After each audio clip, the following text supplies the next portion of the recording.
masekati ga Kampala kyetuyita Kampala Central era nga ku ssaawa 4 essaawa 5 ez'okumakya agenda kubeera ekamonkya ku katale olunaku lw'enkya president agenda kusookera ekamonkya ku katale wennyini wazaalibwa then ku ssaawa 8 ajja kubeera ku kisaawe kya Aga Khan grounds along Gaddafi Road, that is Kampala.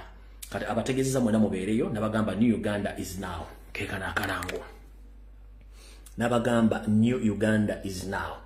Mwena abatamanyi ku kisaawe kya Aga Khan. Bw'otuuka vajova otuuke ku Kampala Police Station. Tokwata luguudo lwa Sir Apollo Kagwa. Jangu oyite ku muzikiti gwa Kampala mukadde wakati awo. Oyite ku police. Okire ku kikubo ekiyitamu ne kigwa ku Road Development Center. Oba ekigwe Makerere ku Hamu Tower. Bw'ova Makerere genda ku Hamu Tower. Okirire mpaka wonosanga essomero lya Aga Khan guli ku kubeere. Bw'oba oli mu kibuga wakati gende wa Kisekka. Otambula akatale ka Kisekka okuva wakatandikira. Ogendere ddala ku ddwaliro mugenzi Dr. Samson Kisekka gye likomekkereza.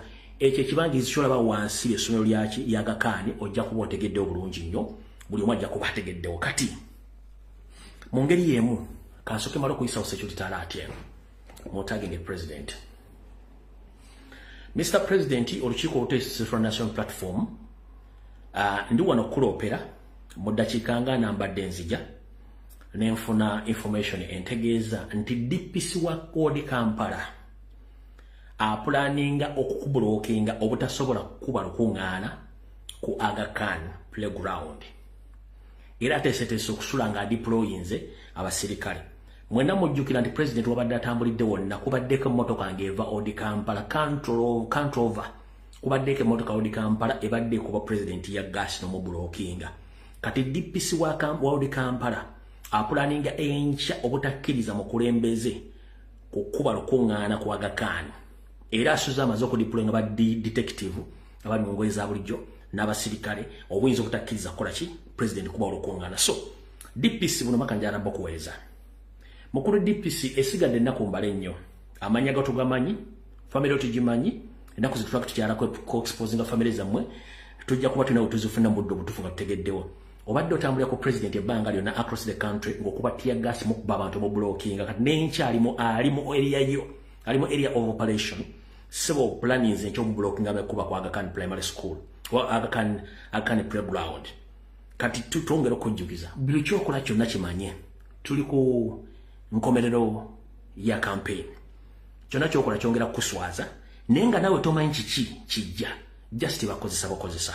So Mr. President wonna olinjira kutegeeza nti olunaku lw'enkya laale ey'okubiri nanyini Odi Kampala in fact ye DPC kuba ye nanyiniyo okusinzira mu meeting yababaddemu agambye ayinza okutakkiriza kuba lukuŋŋaana awo agenda kubulooka era ng'asuze ataddewo ba detective bonna okola nga bakublookinga obutasobola kuba lukuŋŋaana enkya era bayinza okukubatira gaasi omuyitirivu nnyo olunaku lw'enkya. So njagadde okutegeeza obeere ng'otegedde ensonga eyo awo tuvuddewo.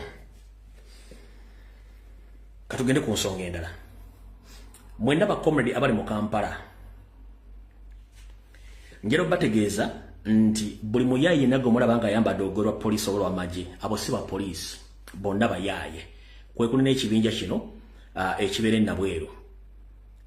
enabweru bano be mulaba nabo bonna bayaye buli kalule kwa babirawo batwa ne basoma ne babadde ku training nenga bonna bayaye abaze mu maje ne basoma kitegeeza nti bano be basindika ku mission black ops mission okutta abantu kati be bombategere bulungi nnyo bano bonna bayaye nenga abere bitundu bye nabweru kawempe jibabeereyo abo benyimba tegeere. Kati bwetuva awaawo njera soka kuyisawo security alert endala nayo mugitegeere bulungi nnyo yeruwa security alert endala yeeno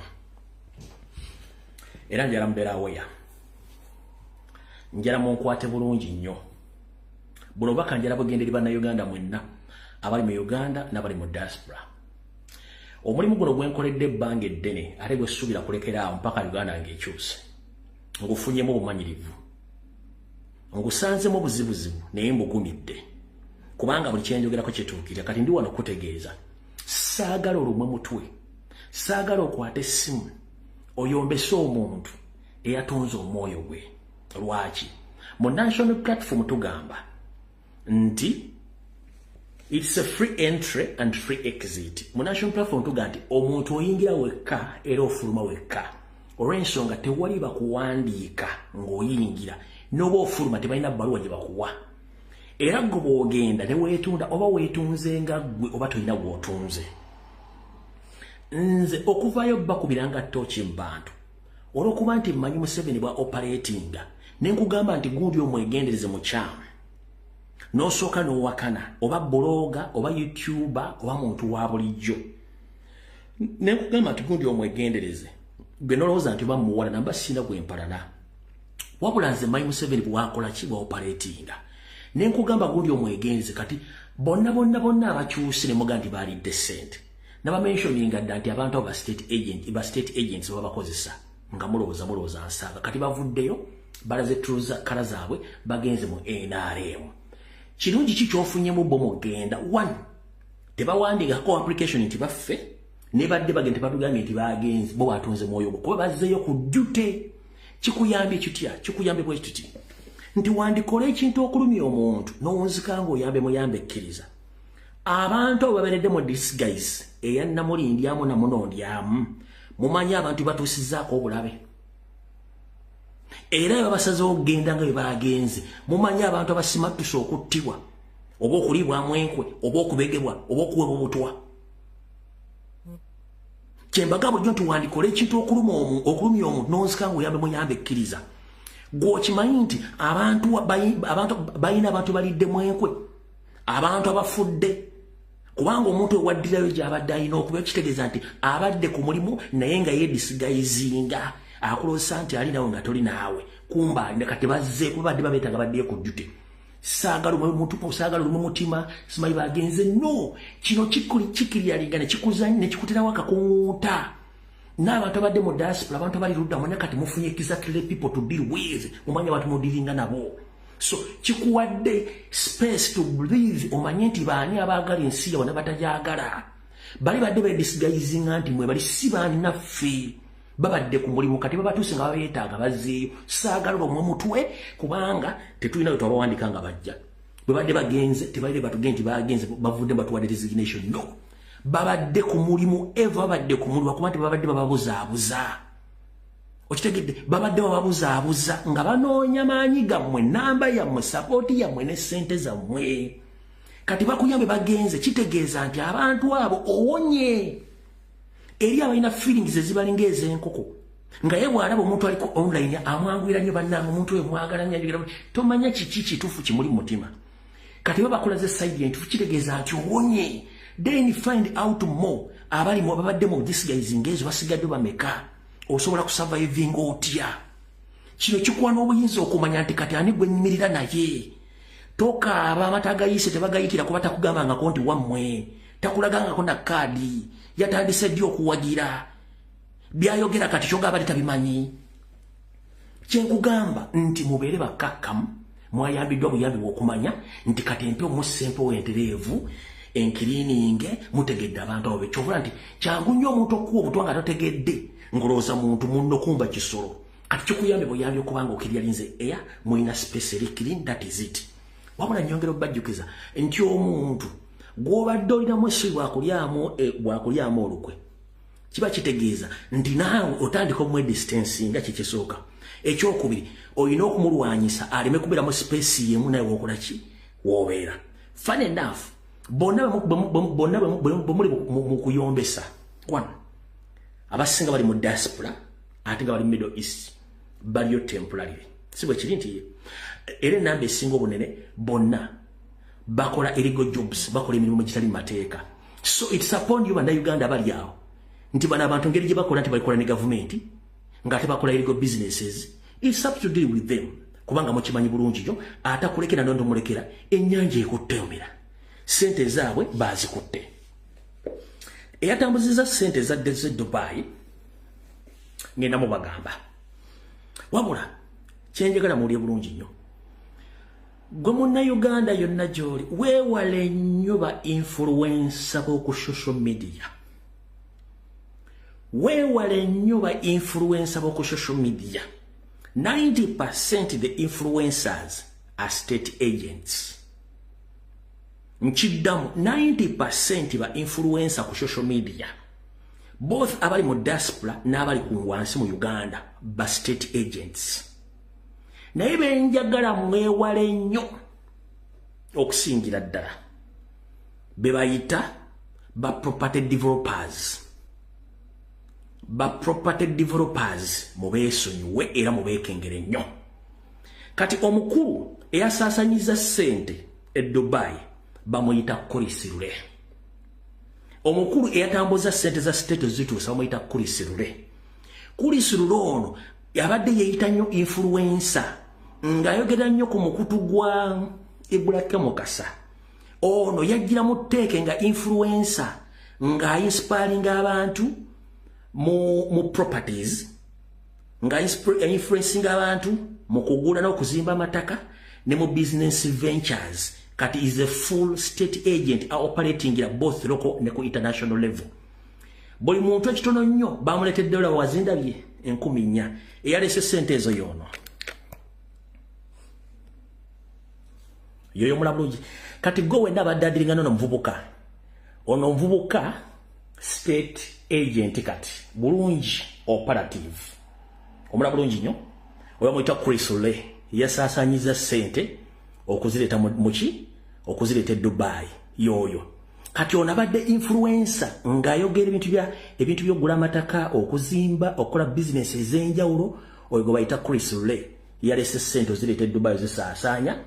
Era nga bwe mulaba yatandise okukyuka yafunye $10,000 cutters of this gentleman nenga kati full operative owa state oyo yazirese. Abatamanyi maloboozi ge na bw'ayogera yono wano. Tambula yoyo lya weeyise ng'enfunayo. Tolina kusuka kunfunayo. Buli wono oyagala kusuka kunfunayo n'okulaga abantu nti woosingawo genda kukola ensobi. Abantu bangi babasaba ssente ze batalina naye ng'ekifaananyi kye yasiga kye kimubonyabonya. yoyo watuula wotalina kutuula. Ensonga lwaki omuzindalo bagukutaddemu bajeti ya $2,000,000 ate tolinawo yadde olw'ekikugu. Akawunti olinako $17,000. Kati nze bwe mba mmanyi enfuna yange bwe nsanga nga waliwo oko bataddewo bakatogalize nze byayi. Kati gwe abadde adiringa ne Kulisule manya nti odiringa ne state operative asobola okukola ekintu kyonna wabula abadde ndi disguise. Kati gaayo ono alina abantu be yaffera billions of money mu scheme ya property developing. Mbadde mutambulirako naye kati kemutegedde nti kati full operative agenda kitegeera tugenda kwabika naawe mukulu. Naye kati mutegedde bulungi nnyo omwami yoyo eyatambuza ssente. Kati mutegera bali mu diaspora mulaba daadiringa nono omwami is a state agent ayita via ayita mu ngeri yoga nti influencer, property developer, developing ettaka, developing amayumba, asomesa abantu mu kudirira mu business ventures. Kati y'omu ku state agents abagenda ne bafera abantu anaddala beetaga gold mu Uganda. Y'omu ku bo era akola operations za government mu the disguise nga yefuula influencer. So yoyo guy omutegedde bulungi. So yatambuza ssente ne buli muntu yafunye millions za 15 gobazo ne 15 okola ekintu kyo but good enough. Nsajala baga butemalira abantu obudde mubaleke, let them be. But balidde ogwo mugabo gwabwe. They are protecting their gains. So gwataina gains you're protecting, you have to stay. Boba afunye gains zaabwe either they are ready to protect their gains. So mubaleke kubanga they are not living things that we speak right now. Boba afunye gains zaabwe bagenda zi protectinga. Kinjagala kugamba nti ekintu mu kiwo obudde lwaki. Buli alya mu Kyagulanyi olukwe, buli alya mu struggle olukwe abeeranga buwa bwekabwoko. Buuza omusajja gwe bayita Ashbaga Katona abala where are they are nowhere to be seen. Ate kino ekiri atabala kikiri anasigadde waka. So kati njala bategeza ba community mbali ya budde mubaleke it is their personal decision. Tebalina balaga nti bayingidde bawandiise era tebabagambye nti bafulumye bagenze basazeewo nga bo kubanga babalikolinze. So they are protecting their gains. Mukitegedde bulungi kyo kyekinjagadde obbagamba. Kati out of the war niyo mwe mutegedde era saagala mulwako nnyo ekyo mukitegedde bemmala kitegeera njagala kati tugende wano. Alright, namwe abasuubuzi era tukyali mu security, namwe abasuubuzi nabalabula dda ku basajja abeeyita bakulembeze b'abasuubuzi mu Kampala ne mu Uganda, ne mbalabula ku masajja go bayita Kabanda. Abasinga mega alumbu yawo nze sina gwe mpalana kubanga temanyi state bwekola ki, state bw'operatinga. Kabanda yono mumula bulungi nnyo yoyo.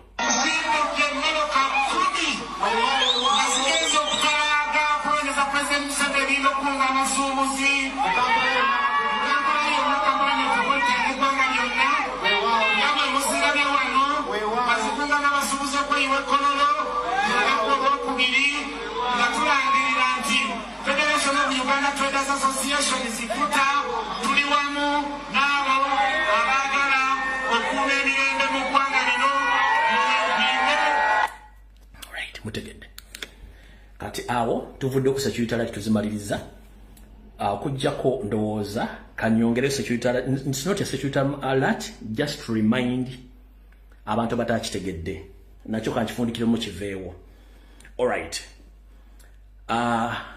mungambire mukulu Christopher Damulira ne Major General Emma Kuteesa n'abazadde b'omukulu omuvubuka gwe basse gwe bayita Alex Kanabi. Mulabyeko box abantu gwe baakabidde gwe bayita Alex Kanabi. Alex Kanabi abadde ku national team ey'ebikonde. Alex Kanabi yatteddwa wabula family Alex Kanabi teyategedde baani basse mwana waabwe. Family Alex Kanabi ono wano kamubalage wano yono wano. And the new champion of light middleweight is Red Corner Alex Kanabi.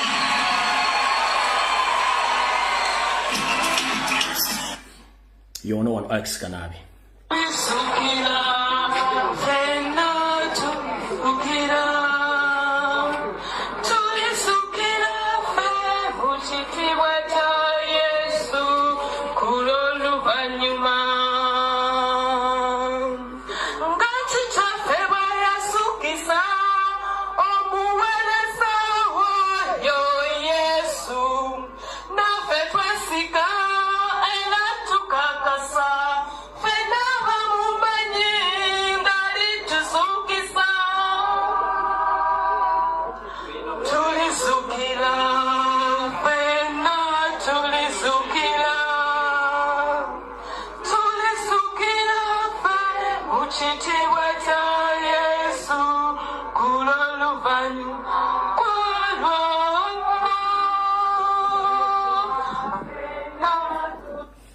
Alright, family Alex Kanabi nga bulijja amanyaganize lumbi Fred nadibanga Promax kitalo nnyo okufiira omwana wammwe ku myaka emiteejo nga ali ku national team fena tunyololwamu wabula temwategere kyasse mwana wammwe.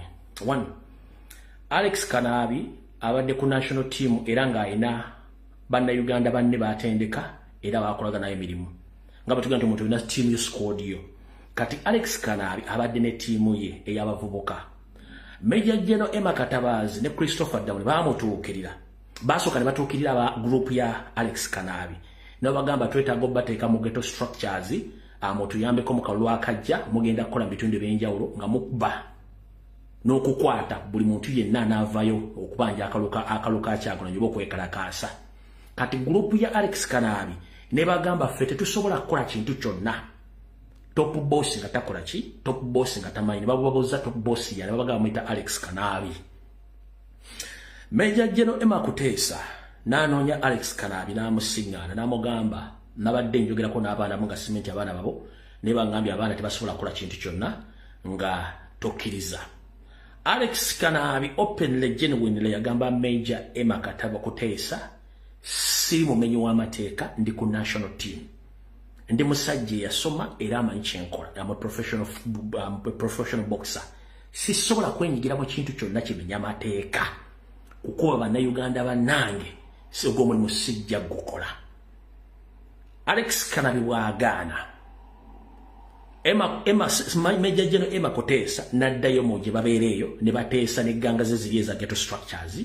ne balumba Alex Kanabi ne bamukuba okumutuusa ku kome Alex Kanabi we yafiiridde. So family y'omugenzi temubuuzaani yasse omwana wammwe. Yasse omwana wammwe ye Major Emma Kuteesa ng'ayita abavubuka be aba ghetto structure. Oluvannyuma lwa Emma obumanyi lwa Alex Kanabi okugaana okwenyigira mu bikolwa eby'ekiyaaye n'ebyeffutwa eby'okuba Bannayuganda mu kalwa akajja ku lunaku lw'okunagenda ku z'omwezi 15.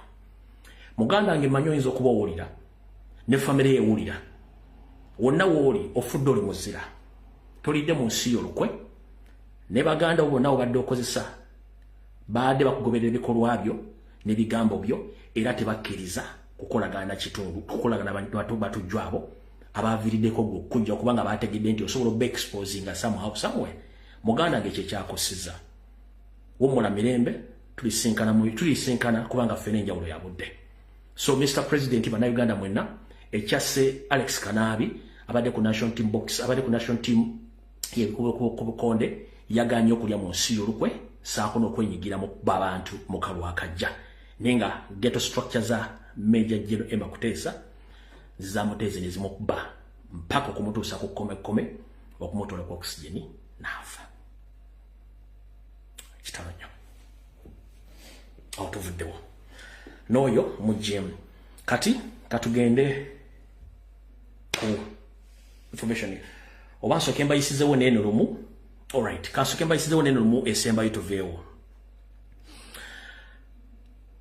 Njala okutegeeza Bannayuganda mwenna abalina abaana ng'omwana omaze ebbanga tomulaba, waliwo Bannayuganda bafulumizibwa ne batwalibwa mu ggwanga lya Russia ewa Teekamunda okulwanira ku sayidi ya Teekamunda ng'omusalaba wakati w'20,000 ku 3,000 eza $, era oluvannyuma ne basuubiza okufuna obutuuze bw'ensi ya Teekamunda gye bayita Russia.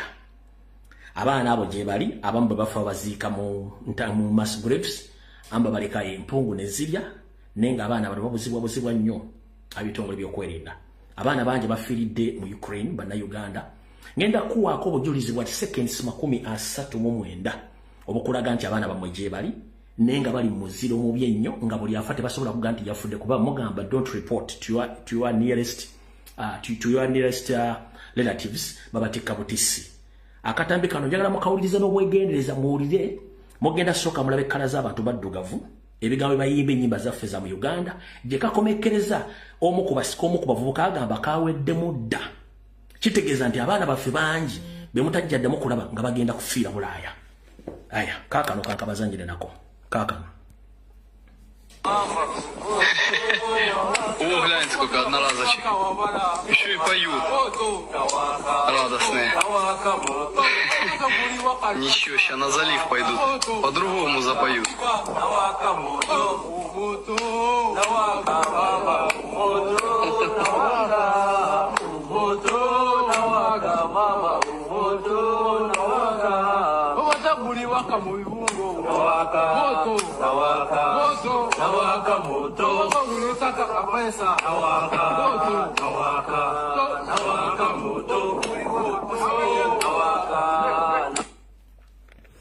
Ndoze ekigambo kawedde mukiwulidde bana baffe bana Bannayuganda be bali mu bintu ng'ebyo.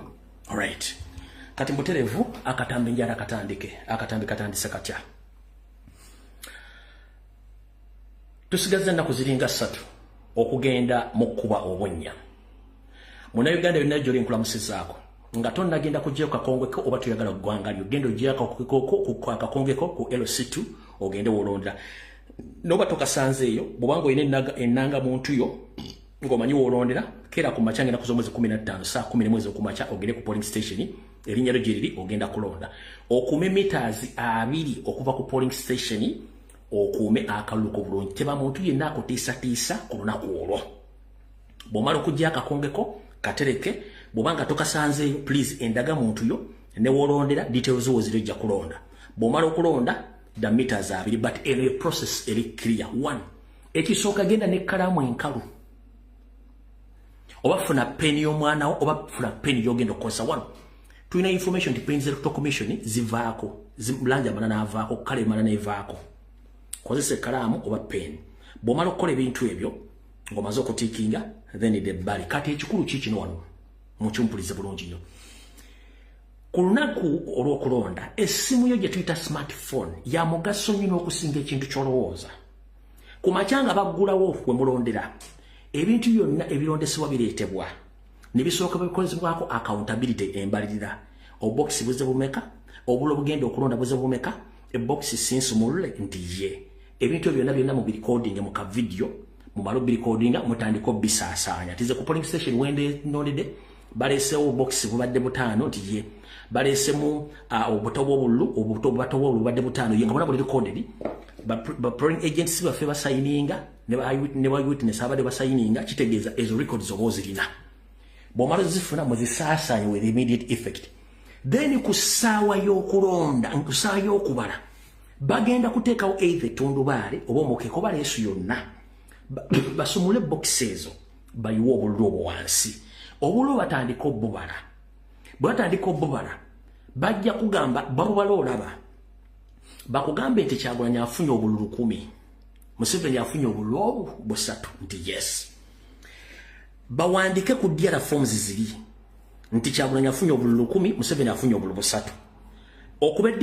okubeddira form ebifaananyi ne incidents oba situation returning officer ng'alangirira ka video ako ka recording bw'omala okalikodinga kasaasaanyizewo immediate effect bw'omala okasaasaanya mu banno then bakuweddira form osigazeeko copy tusuubira nti ba RDC police n'amagye bayinza okwagala okubba DRC forms ezo niyo olulego oba ofunye DRA form eri clear wabula wuliriza kino bwe baba nga baleese obutabo butaano nga be balonzi abaliwo making sure nti obutabo bonna bubaliddwa obululu obulimu making sure nti obululu obubaliddwa bwenkanankana n'obutabo bwe baleese bwe batebwenkana ofika obululu obubabusigadde onamu buli recording osigadde obutabo 3 obubiri we bulonze bubalansize nti kyekyo then saasaanya vidiyo ezo 1 RDC ne bwanaagenda mukuba nga bakyusiza obukonge bakyusiza tulina DRA form eziri organic zezo returning officer ng'alangira ku polling station teri DRA form esinga organic ng'eyo ng'olikodinze returning officer ku polling station wobadde ng'alangirira Kyagulanyi afunye obululu 10 Museveni afunye 3 olw'ensonga state yalikolinze emmotoka zonna mu bitongole zonna eza pickup naddala ezifaanagana mu kkala y'emu emmotoka zino state zigenda okukozesa okutambuza obululu okuba ku parish ku polling station kati bano olw'okuba nti emmotoka zigenda kubeera nnyingi bagenda tuzanya dikoyi mugimanyike bayita akanyeeba zijja kujja emmotoka 2 ku 3 nga zikimye ebyokulonda nga n'emmotoka yennyini gye mwataddemu ebyokulonda mweri kati emmotoka gye mwataddemu ebyokulonda eyinza okuva nga temugitegedde mwene mulooza nti ekyali mu layini kumbe yeegenze kati mugenda otuuka ku district nga muwoza emmotoka weri kumbe bali balina gye bakyakyusa DRA forms oluvannyuma nejja ku district yensonga lwaki nti obululu bwa district obusinga obungi bulwawo okujja bano bakyali babeera mu kkubo nga bakyusa DRA forms kati bano ekyo nakyo mukiteeke mu bwongo mukitegeere wabula ne banaatwala DRA form ne bazikyusa gwolede olina organic DRA form eri recorded ku polling station gisaasaanye downloading a BT chat ogikozesa mu kusindika message n'okusindika ebifaananyi okwetoola wona mu ggwanga tufune buli kimu kye twagala nyongera okujjukiza nti buli muntu omulonzi yenna oli tale center esobola okuŋŋaanya evudde mu kulonda awo tuvuddewo kati Mr. President tumaze okutegeera nti obululu mu maserengeta g'eggwanga obululede boxes atempalingiddwa bazisumuludde nga bakola ebintu by'ekisiru nga bwolaba wano Ivana North, Ishongojo sub-county parish is Kashozi. The polling station is 003, Kashozi Trading Center, Kapehe. The broken seal is EC20 196 79, and the intact seal, the broken one is 20 19 679, and the intact seal. Broken is what? Jesus. It is EC 2019679. The intact seal is here. It is EC 2019680. We are replacing the broken one with the one from the tamper-proof envelope, which is EC 1444. No, lady, you said that we are going to replace the ceiling. You're going to replace the seal with the tampered seal with the new seal. What about the tampered file or envelope? How are you going to replace it? Mr. President, Maserengeta geggwanga obululu bwo babukoze ng'ebagala okusinziira ne ku bujulizi bwe twafunye ano ku bantu nga boogera wano nti mu Maserengeta galo tebaagala muntu yenna buli polling station musobola okulonda ba MP naye busigadde bwonna mu 7 nga obutawebuze bwe balina omulonderamu obululu buli 7 bulina kuba bwa 7 akantu konna akagwamu nga tesika mu 7 bagenda kunoonya ku kyalo konna oba ku district banoonye ani yataddemu akalwa akatali ka mu 7. Such statement before even elections ngabyogera bantu ba state. Simon Byabakama, how are you going to come out publicly and you announce your boss nti awangudde already tulina obujulizi obulaga nti ba state agents box bazisumuludde dda ba publicly bajja ne boogera ebintu ebiraga nti ensi already mwabyedde obulu kati such statement ulya ka president kono zakashanga bakaferi tukuza kumusa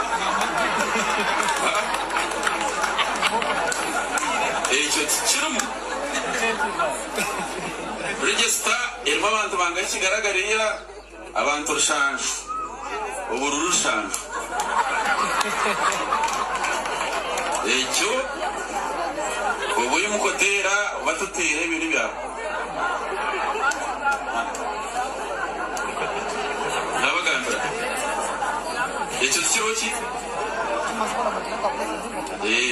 twakumanya ngo rumurukona kuona bafuno gidera muntu kureba olida wo tonto kwara murukona nkorwa hari usira no tero bafuno kureba olida wakatera no kutukanagamu olida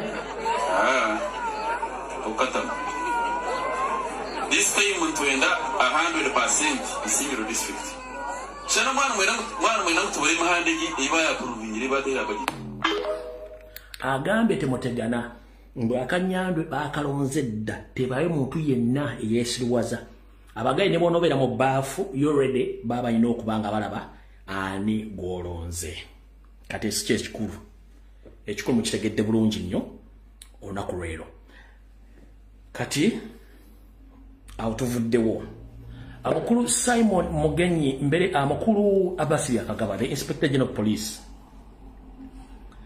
akamaro kwabya ensetegere Mr. President Kyagulanyi Ssentamu muli wano okwabira nti mukulu Abasi Yakagaba saako ne Simon Byamukama Abasi Yakagaba then Simon Byamukama ulira akatogo Abasi Byamukama Abasi Yakagaba Simon Byamukama okay no problem. Mr. President oyogala kulala eziwedde nti mu mateeka barracks z'amagye saako ne police barracks tezikirizibwamu polling station saako ne amakomera tebakiriza mu polling station.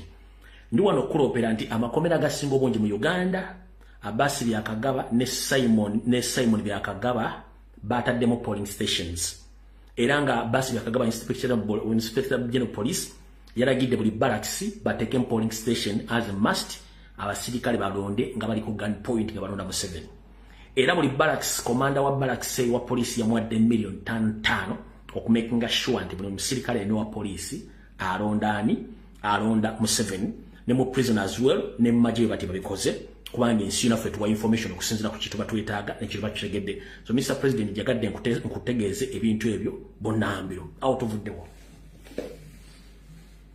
wandikola ekintu okulumya omuntu watu n'owozikango yambe muyambe ekkiriza bannayuganda mwenna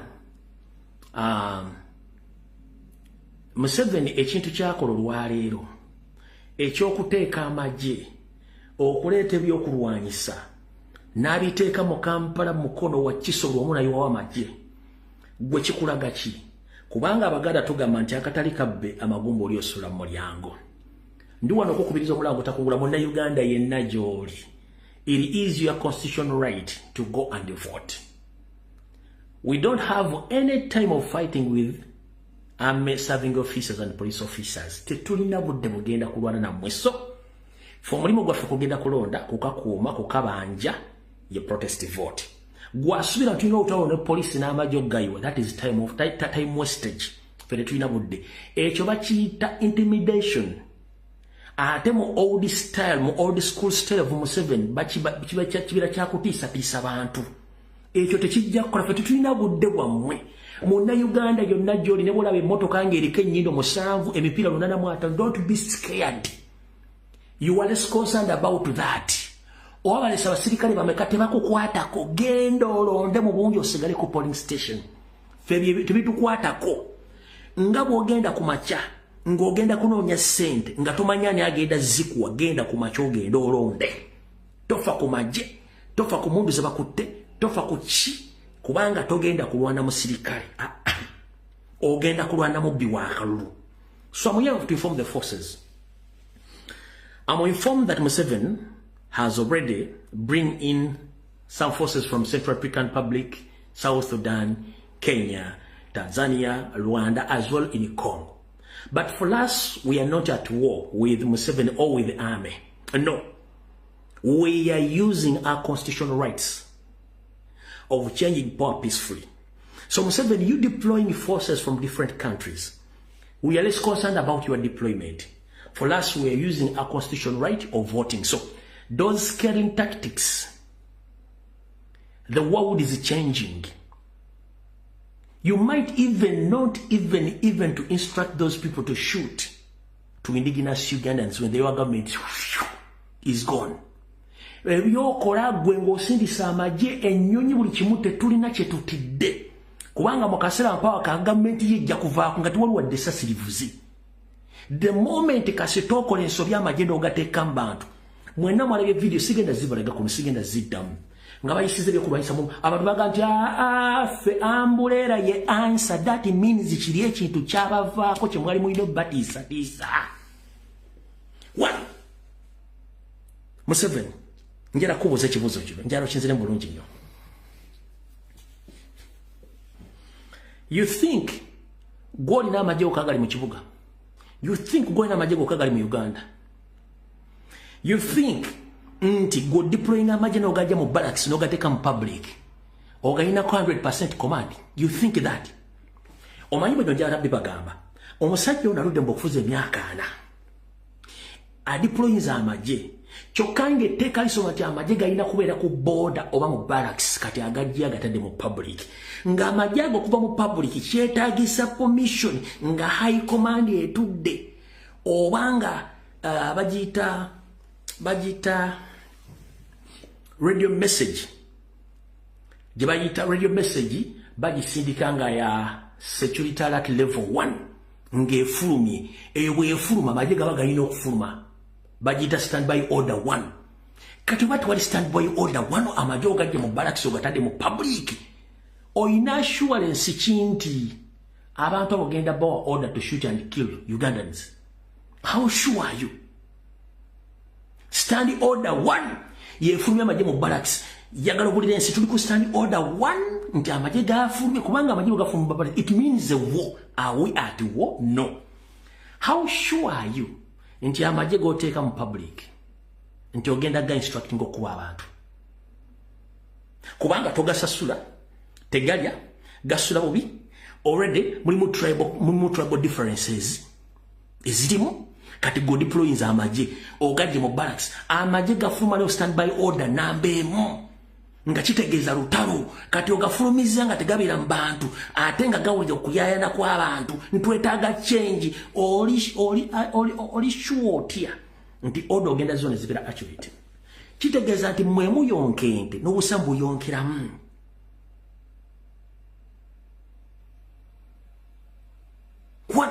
Teri muntu n'omu atidde magye kyekisooka.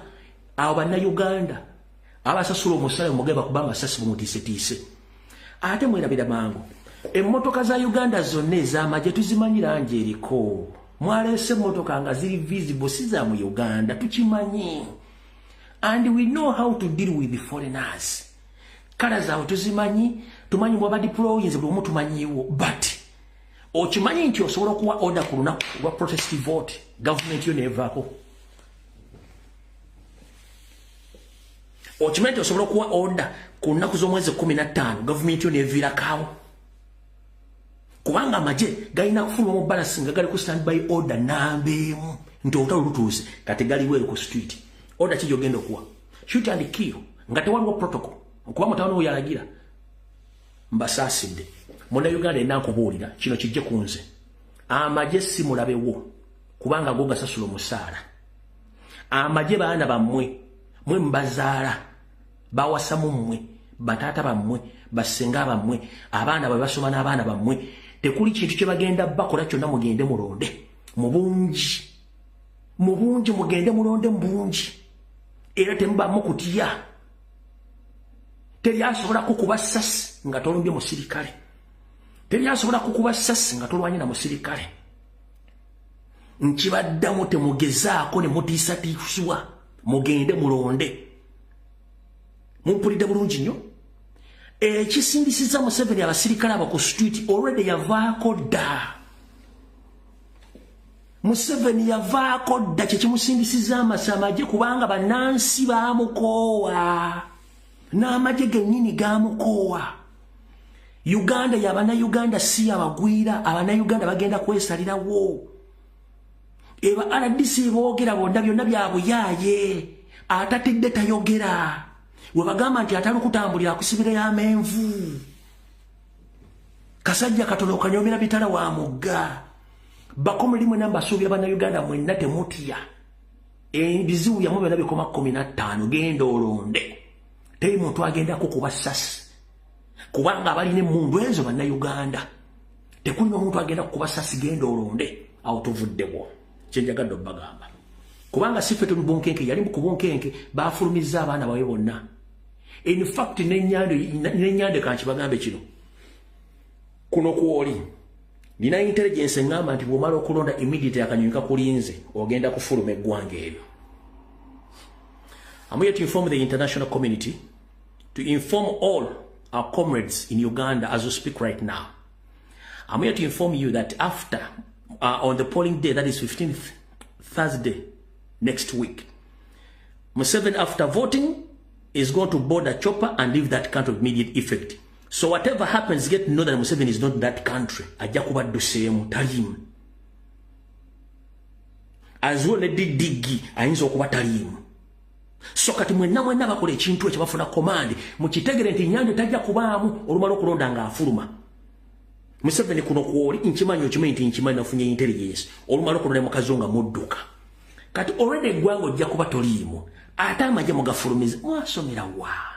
So ekyo nkibategeeza na mubenga mukimanyi bulungi nnyo. Kati awo tuvuddewo. Ebisigadde tugenda byongerako mu maaso awo katono. Alright, Mr. President, nakano mpozi kankayiseewo. Kuna kolo kubiri genda enansana okuwayo campaign obala legenda okubanga efundikira. Wabula waliwo omukulu bamuyita Sempagala. Ne group ye eyaba boda saako ne goto structures. Mbuba planinze okutta oba okutemula. Omukulu ono Sempagala agenda atambula ku boda stages nga afuna abantu n'aba state operative nga bagenda kutuusaako obulabe lwogenda okukola laale kuki ku enansana kubanga bakiplaninze nti bo baagala kikola awo era nga Terra Center yabaje bakosa Terra Center bagitende omwami ono yono bamuyita Sempagala mwena bamumanyi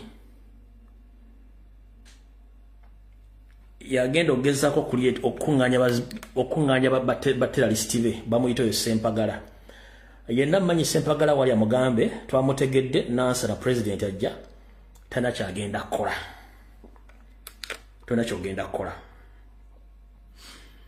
kati bulobaka njala busindikira bana Uganda mwenna waliwo mwanyi naffe era comrade munaffe era nga member parliament comrade Naloz alina omukolo gwe yabaddeko ndowooza era bamuyise nga candidate wabula Naloz olwokuba ndowooza oba nkigambe nti bamusituddewo lwa kakofiira oba lwa tribalism oba lwa socialism. One, nyongera okubira omulanga bwenna bannayuganda tusigale nga tuli bakkakkamu ekikutobudde kigenda buta mwannyinaffe ne Naloz kino ekikola kye bakoze kikufuule mugumu nnyo nti eno generation y'abaana abantu egenda kuvaawo generation yaffe ejjudde kwagala na kwegatta generation y'abasajja abo n'abakazi etasobola kukiisa bannayuganda kwegatta nga bo basosola mu byana n'abaana egenda kuvaawo ate mu Uganda empya ebintu by'okusosola bigenda kuvaawo kubanga president yakikoze okubinayitinga Uganda kati gwe musajja mukulu ne mukyala mukulu aba asitudde ni Naloz ku ntebe ne mmujja ku mukolo oba nkofiira gy'ayambadde wamutegedde nti wa national platform wandikola ekintu okulumya omuntu n'ozikanga oyambe muyambe ekkiriza. One, abantu abasinga obungi batebategeera nti abantu bano bwe tubaga ebintu nti abantu bano basuze tebategeera bwe bamukubira essimu ng'ali mu bbaasi bamugamba waayo oli mu bbaasi olinaana baga ndi mu bw'omu nga bbaasi ejjudde bantu be bano bennyini. So comrade Naloz, please, with the due respect, take a heart, stay strong. Kyetulwanirira okimanyi bulungi nnyo byonna bijja kuggwa kye baakukoze kikuwa ekyokuyigirako nti tulina okulwanyisa abantu bano empisa zaabwe zive abakadde bakyalina empisa ezisosola kubanga ffenna tuli baddugavu tuli bannayuganda tewali kusosola. Omukyala bamukoze ekintu kino mwakire bulungi nnyo yabadde ku mukolo era njagala okukobaza nnyo ni Naloz tewakoze havoko yonna tewayombera muntu yenna era tolina gwe walwanye naye wadde omuddiza ekigambo wasituse bulungi gently n'otambula. So gwe mukazi gwe yabadde mu vidiyo ne musajja gwe omuntu bw'omukwatanga n'omujja mu kifo waatudde n'ateekyanga n'atayogera kigambo kyonna kuddiza okomekkereza gw'oswadde lwaki? One, bamuwadde invitation oba yazze ne bamuwa entebe kitegeeza nti y'okusitukawo yakuwadde ekitiibwa mu busiru n'avaawo n'akulaga nti gw'oswadde. So kano ke katamba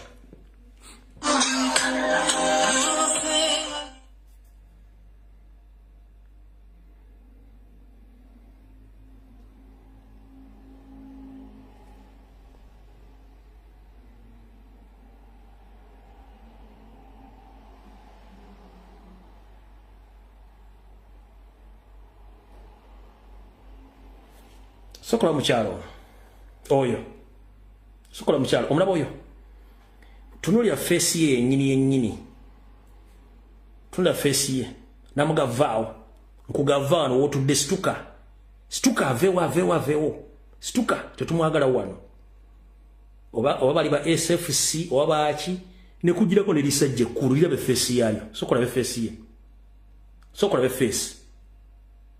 face n'amusitula ng'amukutte physical ne mujjawo n'amusindika n'avaawo. So kati such people balina n'enkola eno kino kinjala kibasomesa olwaliro nti abantu abo myaka gye balimu nti omwana we ne bwamwaggulako n'agenda n'afumbira omusajja atali wa tribe ye n'azaala omwana n'omwana gw'azadde omuzzukulu lwaki bayinza omuwembwa bo ne bezza omwana waabwe kiri bantu abo. Ne comrade Naloz, calm down katulwane ejje emyaka gigenda kuvaawo tudde mu Uganda eyagaza ndowooza kanveeyo kanzire mu kitabo eyo nvuddeyo kanzire mu kitabo tutandike video gwowe n'omuntu we mubende muna Uganda yenna Mr. President tuula nkunnyonnyole olize video ya leero njagala mugintambulize etuuke ku buli muna Uganda yenna.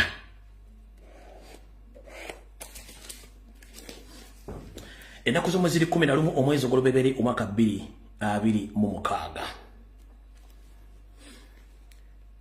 mu kalulu kali akawedde aka 2021 nakolanga video after video nga twogera ku bannayuganda abali mu benda bagobya ku mataka temwamanya ki kyabagobya ku ttaka era temwamanya kyakoma luddawa ndi wano tegeeza omukulembeze gwanga Robert Kyagulanyi Ssentamu ka video kano kawulirize bulungi nnyo era ensi yonna ekategeere mwenna temwategedde lwaki Makindye meya n'abakulembeze abala 10 bajiddwa mu lwokaano ulira bulungi mwenna temwategedde lwaki abakulembeze ba National Platform bona ba candidate bajiddwa mu lukalla ku bukulembeze obwakuwaka akalumi kitundu kye Makindye information njikuleetedde njiwulirize bulungi lwaki babajjeemu 1 mu Makindye division mulimu office 2 nga teri MP agimanyi teri parliament office nti egimanyi teri monna byabufuzi agimanyi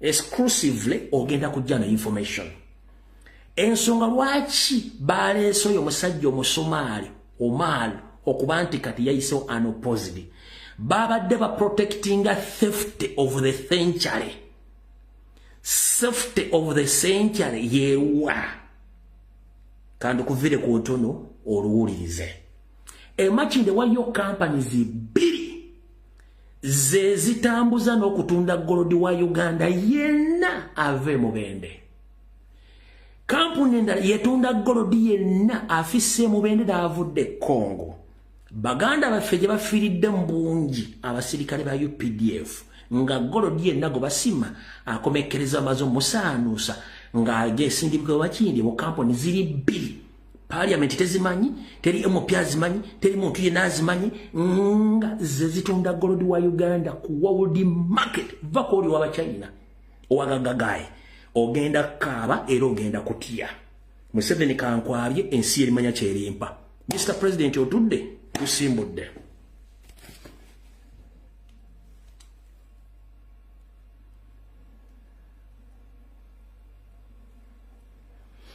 Mumpitano mchana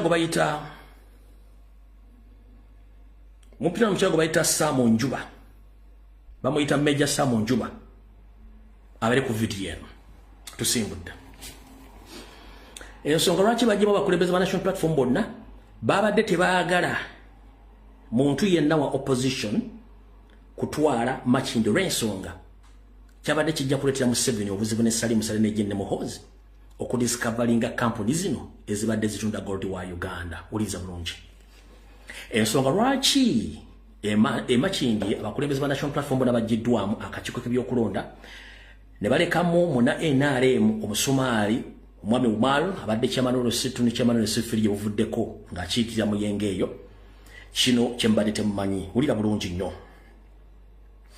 mu Makindye waliyo office B companies nga zino company za Janet Muhoozi Salim Saleh ne Museveni nga zino company zezibadde zitunda gold yenna ave mu bende na ave Congo era company zino tezimanyikiddwako muntu yenna okujjako nze wano ne Museveni kennyini saako n'abantu be ulira olunaku lwatuuka muulye bulungi nnyo olunaku lwatuuka nga Museveni ne banne bakosa intelligence yaabwe okuzuula biki beetaaga okufuna mu ggwanga Uganda ng'obudde bukyali munnange ne basala batandike okujja buli wamu ebyetaagisa okujja bitundibwe katale k'ensi yonna nga bannayuganda tebategedde bo bafunemu ssente zaabwe bazitwale kati wane wali okulya n'okkomba essowaani muwulire bulungi nnyo ku ntandikwa y'akatambi kano kansuleti buli omu akatebe okateeseteese era buli kimu kigenda kuwa mukatu uliza Mr. President tutandise tewaliwo MP tewaliwo munnabyabufuzi kebere parliament emanye ebintu bino abadde bangoberera okuva mu kalulu akawedde nalaganga video abantu bwe mubende nga bakubibwa emiggo bakwatibwa mu bibinja bajjibwa ku mataka babajjako amataka gaabwe abalala ne babatta ne babulira ne family zo zitaddamu kulabikirako kino kyatandika mu mwaka gwa 2017 kyatandikira mu mwaka gwa 2017 kyatandika kitya mu 2017 Museveni ne tiimu ye eyabi byokwerinda bambega bamutuukira mugamba nti Mr. Nyando Yosofeti bahabulwa tulwana okutegeeza nti bamutuukirira ali Kisozi ku faamu ye eyekisozi kuba nettaka ya Beribbe abyokwerinda security agency ba ne spy network za mutuke zimugamba 2017 ne zimugamba meeting yali ekisozi ku faamu ne zimugamba mwaka wa 2017 nti intelligence yaffe ezudde nti Emubende eriyo gold deposit empitirivu ennyo wabula Emubende eno gold ono atudde ku mataka nga amataka gano galiko Abaganda n'abagwira saako n'abantu abagagga.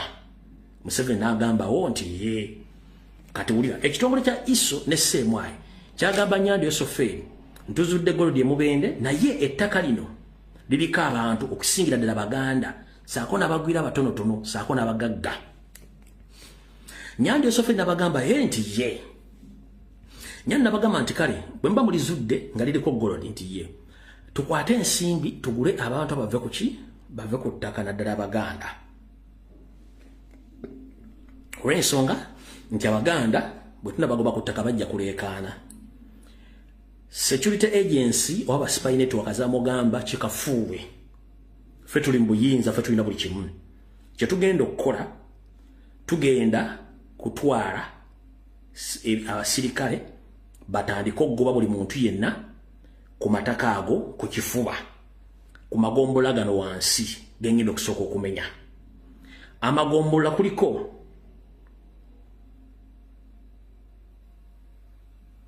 egombola ly'Ebukuya, egombola ly'Ebukuya lisooka, kuliko egombola bayita Kitimbi, agamagombola abiri ge gasooka ge basooka ne badiscoveringamu gold deposit. Amagombola abiri mu 2017 Museveni n'ategeezebwa nti gold ono gwe tuzudde gold ono magombola ago nti mungi nnyo naye kye tulina okukola tulina okugezaako nnyo okuleeta wano ba archaeologist batandika okunoonya ku bitundu ebiriraanye kuba tuyinza obbagoba ku magombola gano ne tukizuula nti ate gye tubasindise ane gold gyali. Museveni n'alagira ebyokwerinda bagende bafune ba archaeologist bagende ku ground bakole ki banoonyereze ebyalo ebirala ewali gold. Kati mu byalo ebyasooka okuzuulibwamu gold okuzuulibwamu gold mu magombola gano abiri gemba gambi kuna abegundi kwebuliako mbere kwemuli mu 2017 mwenna bwembere kuliko Lujinji A kyekyali kyasooka okuzuulibwako gold ng'ovudde ku magombola gali Lujinji A kuliko Lujinji B kuliko Lujinji C bye byalo bisatu okwasooka okuzuula gold naye nga ate jjukira kubamala okuzuula ebyalo ebyo magombola gali baddamu ne bazuula ebyalo bibiri magombola ge gamu ago olya bulungi nnyo magombola ge gamu ago. Magombola ago kwaliko ekyalo kye bayita Kampala kwaliko n'ekyalo kye bayita Lubaali bye byalo ebi bitaano bye basooka okuzuula magombola gano abiri Kitimbi ne Bukuya. Museveni n'alagira nti ebimwe amaze bizuula nti biriko gold nti kati musindike ba archaeologist bafinding out gold omulala mbitundu ki ne basindika ba archaeologist ne bagenda ne bazuula bamala okuzuula ebyalo bira. Museveni yabagamba manyi Abaganda bagezi nnyo osobola bagoba ku ttaka lino ne bagenda ku ttaka eddala ate ne tusuula nga waliyo gold omulala. Kati kyemba mukola kiri ekintu kimu mutandika okukola kye bayita fagiria by all force we watandika okuva kidnaps torture arrest cleansing demolitions of all properties mu byalo bino. Amanyiiko ebyalo bino byenjogera nga sinagenda wala nnyo nkuwadde eddakiika emu tu comment ebyalo byenjogeddeko bikyaliko omuntu mala okunywa ku mazzi mbawadde comment section siriwo situnuddeeyo eno information gyenkuwa egenda basiikuula emmeeme amanya amagombola genjogedde n'ebyalo byemmenye nga sinagenda ku party 2 biwandiikaawo nti byenjogedde either bikyamba bituufu nga ngenda ku party 2 endala wandiikaawo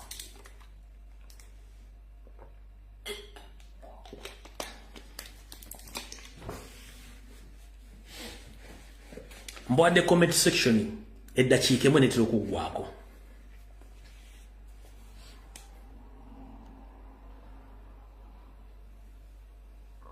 Mbwadde comment section njibalekedde 1 minute then you can proceeding and information mugenda kutya. Montagingire na Bible Shane.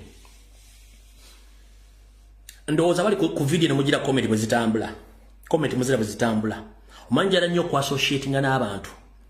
Benjogera nabo ono nga babula information. Nga bwaliyo information, nkwaliyo information baji confirming anti jeri. Eddakiika eweddeko mufunye answer. Ebyalo byemmenye byonna ne babikuba babiteeka ku ttaka flat. Nga teri munna Uganda n'omu akyaliko. Nga tebalina n'omuntu n'omu gwe basasudde wadde 10. Teri TV, teri munnamawulire yakkirizibwa kukwatayo kifaananyi wadde n'omu. Abasinga obungi babuzibwaho abamu battibwa. Wano ndowooza nali nzekka wano, ndowooza ne William Asiimwe Bible and Politics mu Uganda yonna bafulumya information ekwatagana ne Mubende bwe baserabidde mu 2017-2018 ne 2022 twali fekka abantu abo babiri. Katugenze maaso. Museveni n'alagira nti abantu bonna tubagobeko baveeko tujjeyo Gorod. Museveni n'abagamba teri ssente zonna za compensation, tukole kye tulina okukola, ettaka tulitwale. Era ettaka ne bakola ki? Ne balitwala.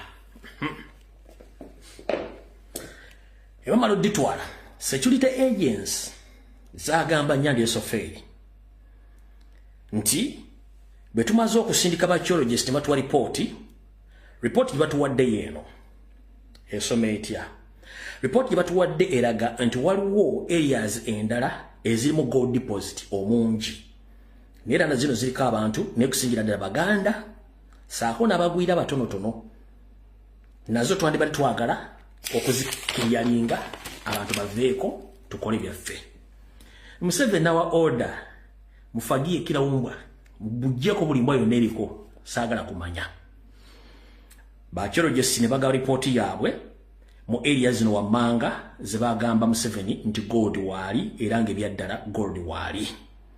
Kati wulira bulungi nnyo. Bazuula mu magombola gano wansi wano wammanga nago njagala ngoogereko omuntu agambe nti amagombola gano matuufu oba nedda. Kuliko egombola bayita Kiruma ne Butoloogo. Kuliko egombola bayita Kiruma ne Butoloogo.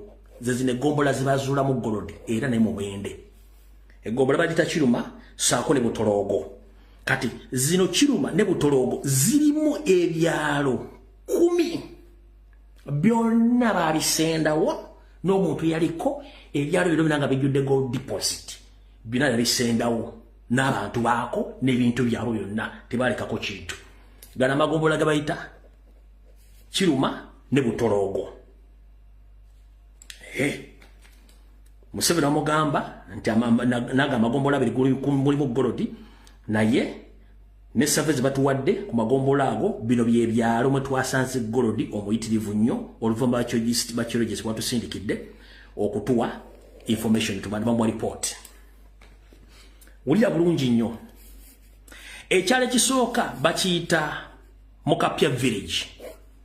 Mukapya village ekyalo ekisooka ekyo basaanya buli kimu ekiriko. Mukapya village Mubende. Ekyalo kye bayita Mukakadde village nakyo ne bakisaanyaawo.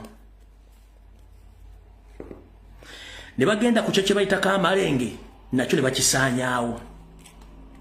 Ne bagenda ku kyo kye bayita Kagoba nakyo ne bakisaanyaawo.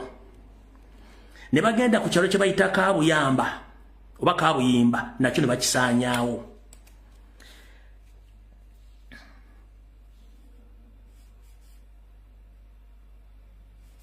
Ne bagenda ku kyalo kye bayita Kamuseene nakyo ne bakisaanyaawo oba Kamuseenene ne bakisaanyaawo.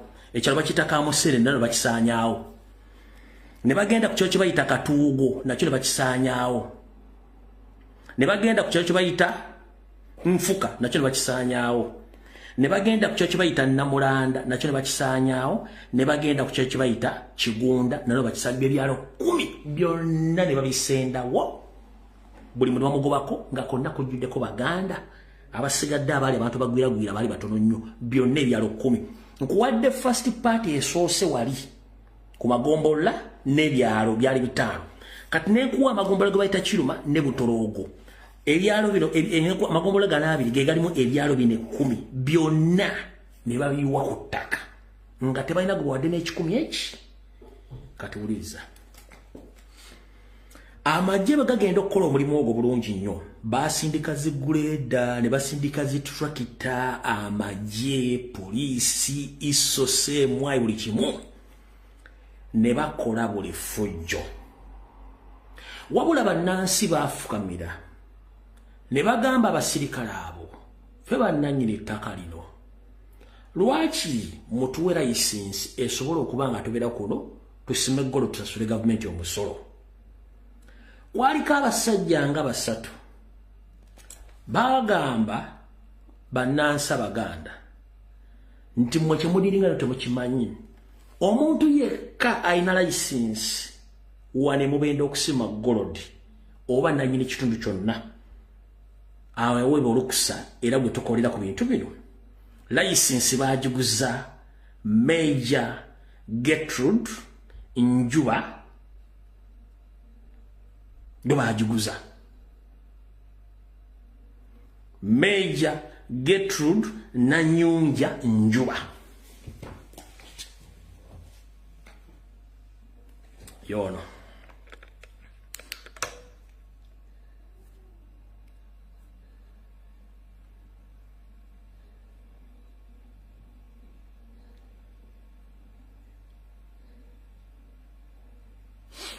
omukyalo yo Major Gertrude Nanyunja Njuba ye mukyala w'omugenzi Sam Kalega Njuba yali OFDC era naye enfaji yafa yali matankani ng'empale za Museveni era omukyalo no Gertrude Nanyunja Njuba y'omu ku baganzi ba Museveni nfanfe bayinamu n'abaana era nga kyamaanyi nnyo nze ebyange mbyogera kate ng'omusizaagula Siyani n'olunaku lumuga Katonda anziyewo nja byogerera mu ggulu Major General Gertrude Nanyunja Njuba yayina license but in the disguise bawe Sam Kalega Njuba enfaji yafamu nga amaze okuyingira FDC nakati gyali yeewuunya kiki ekyatuuka kuki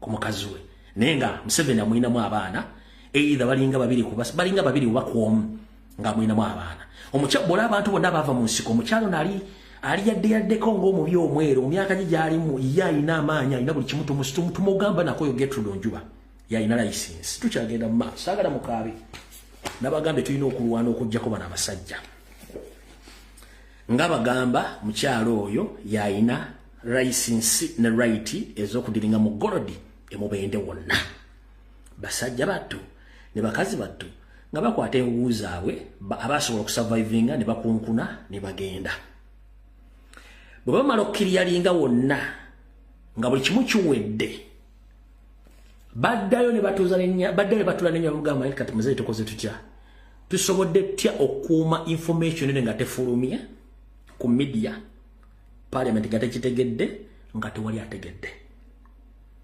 wuliriza tukuumye tutya information yeno nga public tetegedde bannabyabufuzi tebategedde ne tewali ategedde Museveni had operatives across the globe. Museveni kye yakola nga bagamba no wait.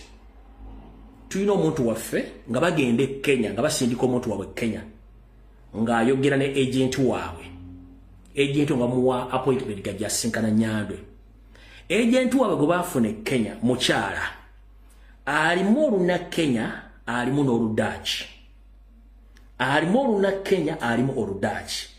Omukyalo bamuyita Elizabeth Esther Steenkamp oba Steenkamp gobayita najja nkiddamu bwemala okkirya linga buli kimu kyonna nga batuuse okukungula oba okujja egolodi n'omukulamu bagamba tugenda mufulumya tutya ng'ensi tetegedde golodi ava yenkana atya afuluma ate mumutunda batya baafuna agenti waabwe alimu omusaayi Omudaaki n'omusaayi munna Kenya omukyala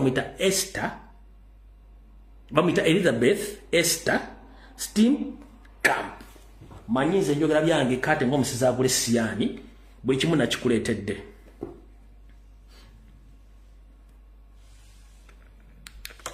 Yoyo agent waabwe.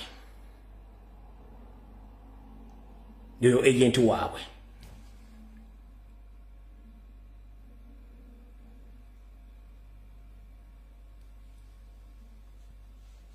Yoyo agent waabwe go baleeta okuva Kenya nenga alimo oluna Kenya n'oludaaki yoyo go baleeta.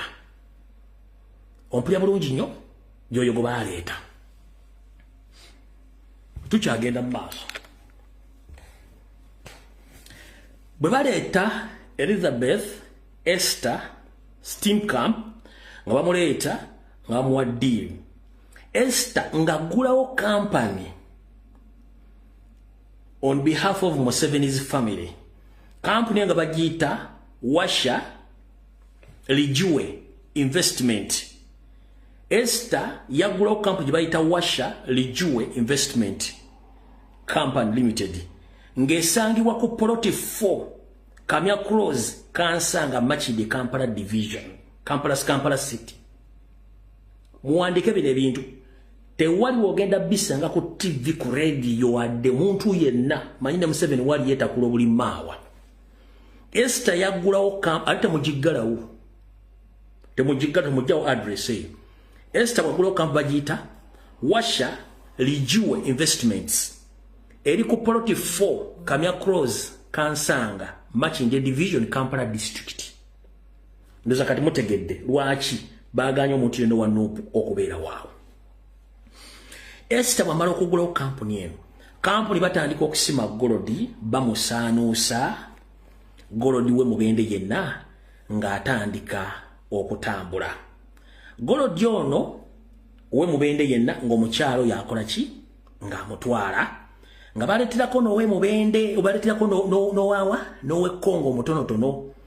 Kati munnange ng'omukyalo ono atandika okutunda Golodi ng'amutunda e China, amutunda e Spain, amutunda mu America, amutunda ne Italy. Nenga akolera ani? Akolera Nyandwe Janet Sale Mohozi.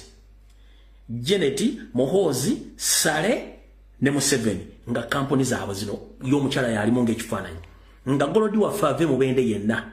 Teri munna Uganda amanyi bungi ki. Temanyi ssente parliament, temanyi muntu asima Golodi, teyabuuliriza n'okutuuka olwaleero. Nga Golodi waffe amutunde Spain, amutunde China, USA ne Italy. Ebbanga lyonna. Tugenze mu maaso. Ngenda be-expose nga mujja kumanya.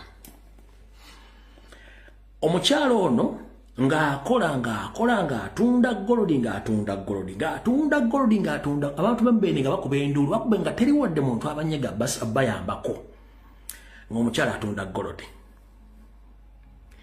Kati omwaka oguwedde omukyalo ono ng'atandika okufuna embeera eyeekengera nti bano bamafia obakolera ennyo batuuka ekiseera bayinza okukugjawo nga tofunyeemu.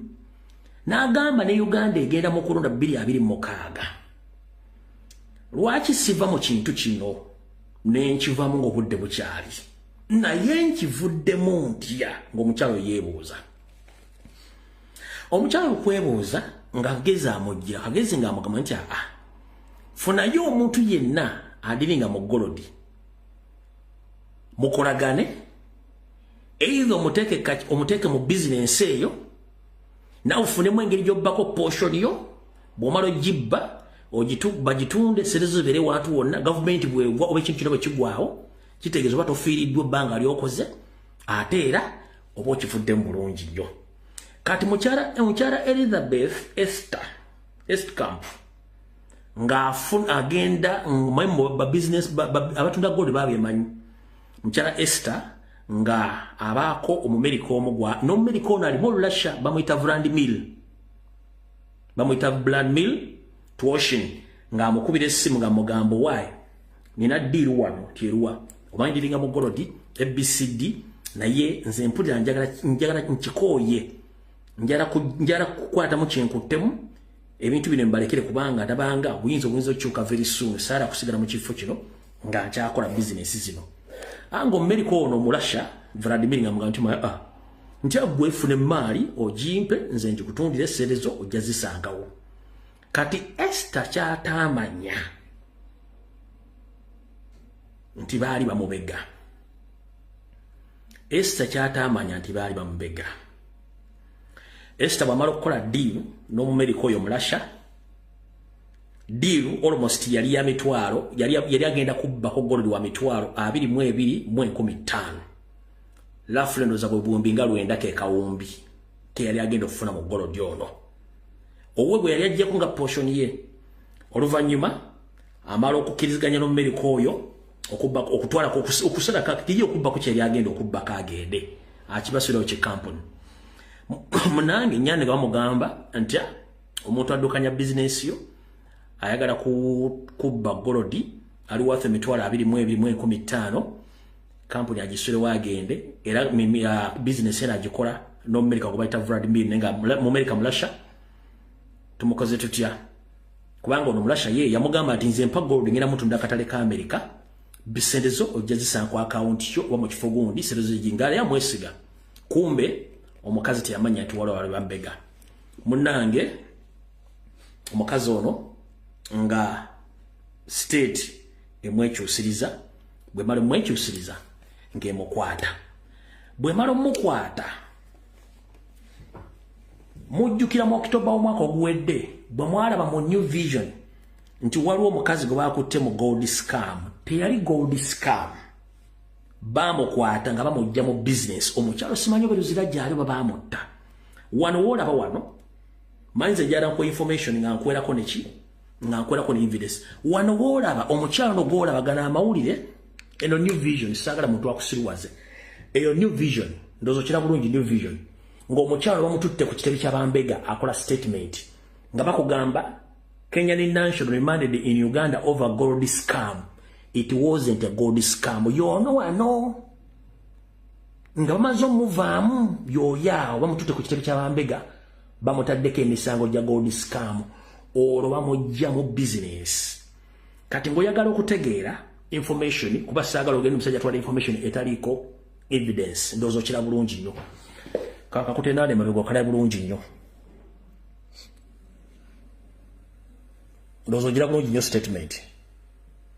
Namanyi ogalaba Elizabeth Esther Steamcamp, Managing Director of Washa Lijiwe Investment Limited. Ndozo gira bulungi nnyo. Simala musobola okukala muzene simu zawe z'ekyangu mukala bulungi nnyo. Okala bulungi nnyo.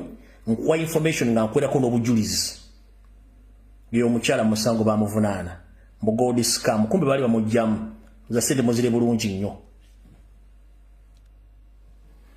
Nano kakakulage okategere bulungi nnyo. Okala bulungi nnyo. Kako.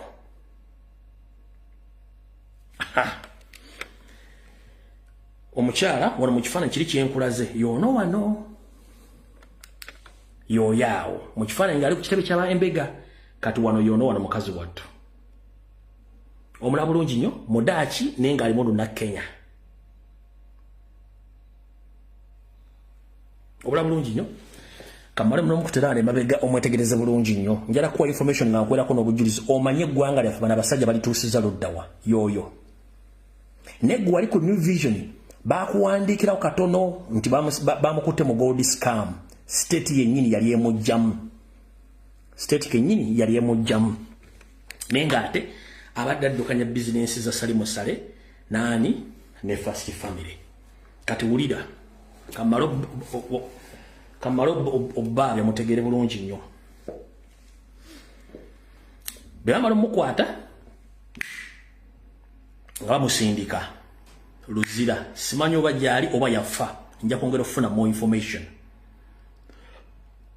wabula ekisinga okwenyamiza teri parliament yali yafunyeko accountability ku Goliath mwe mubende emyaka gyonna bana abasajja ne bagula ebyokulwanyisa ne baleeta ba machinery ne basiba na Uganda bonna bakimanyi nti eggwanga baali wamba buli kimu bakirina mu ngalo zaabwe mukyala mutekema kati ne bwogenda ku Google n'otekamu erinnya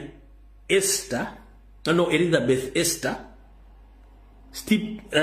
Stepcamp mwali wabula information eri locked bagisiba tosobola gifuna more details nobo yaga tosobola gifuna ne bwogenda ku Google information bagisiba nembajerezinga yo ba tosobola gifuna kubanga bamanya kigenda ku backfiring ndeyo manya di kati nze mbabiza kati Esther nga bamuteekayo mu komera nakati oba jali oba baamota nobody knows nenga business eyo owningwa Museveni Muhoozi Salimu Sale ne Janet bigoluwo mbende bona nenga jukira abantu bonna baabata bali ku mataka ago tugenze ku kampuni ey'okubiri nga neeri Makindye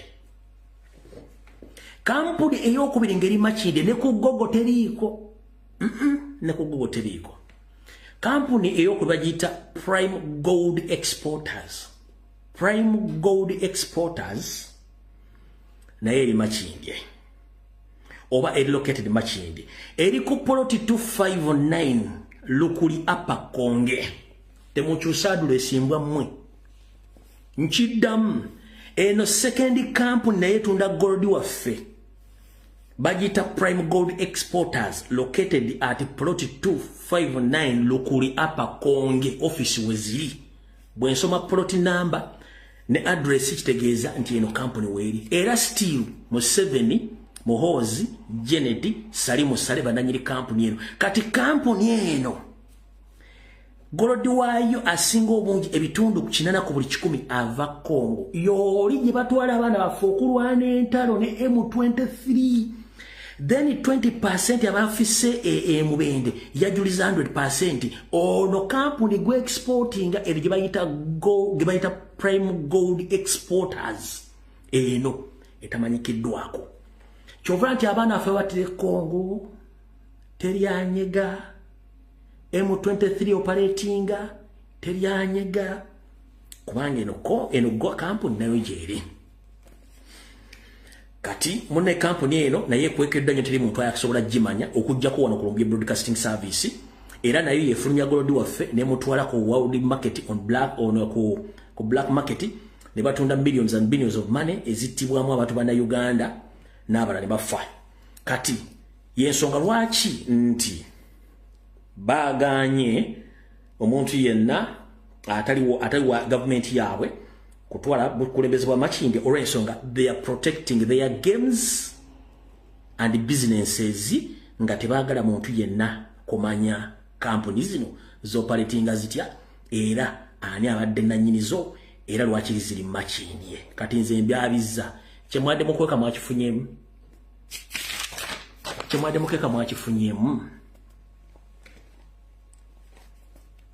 mukweka mwakifunyemu eyo company y'okubiri era naye abantu kati ulira wali okulya n'okukombesa wano abantu b'Ebushenyi mwenna ndi wano bategeeza parliament temanyi Uganda temanyi Bushenyi erina gold deposit omuyitirivu but Museveni Janet Sale ne Muhoozi bakimanyiko bokka apomuze kala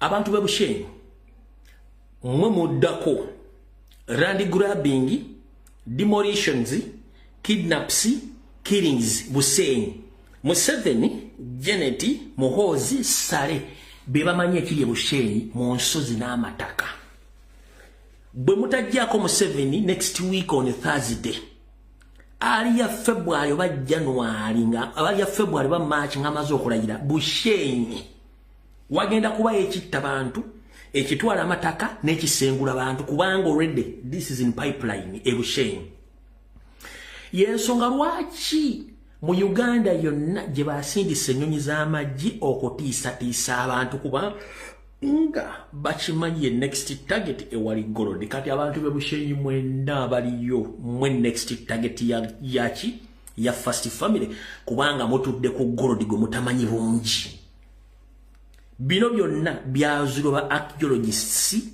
bibatasobola bagamba mu monitor mu vision kubukedde kweni TV Bushenyi mujja kunkubira na masimu ge ati mwana rumu yewagamba ki watu wereza information ati kitufu mwemo tumubuzabuza amagezi rumu yatwada information itufu abantu bo Bushenyi mwe muddako you are the next nichu abe Busia bo bagwa abe Mubende bawedde Bushenyi is next kino kibagambi Bushenyi is next Alright 11 January 2026 either before June obana katinga kinzo tandika nde disguise the moment mulanga abantu bazogula amataka ku Bushenyi gamayite ivunyo in particular area don't ask yourself kiche bakola Bushenyi wali golodi Bushenyi wali golodi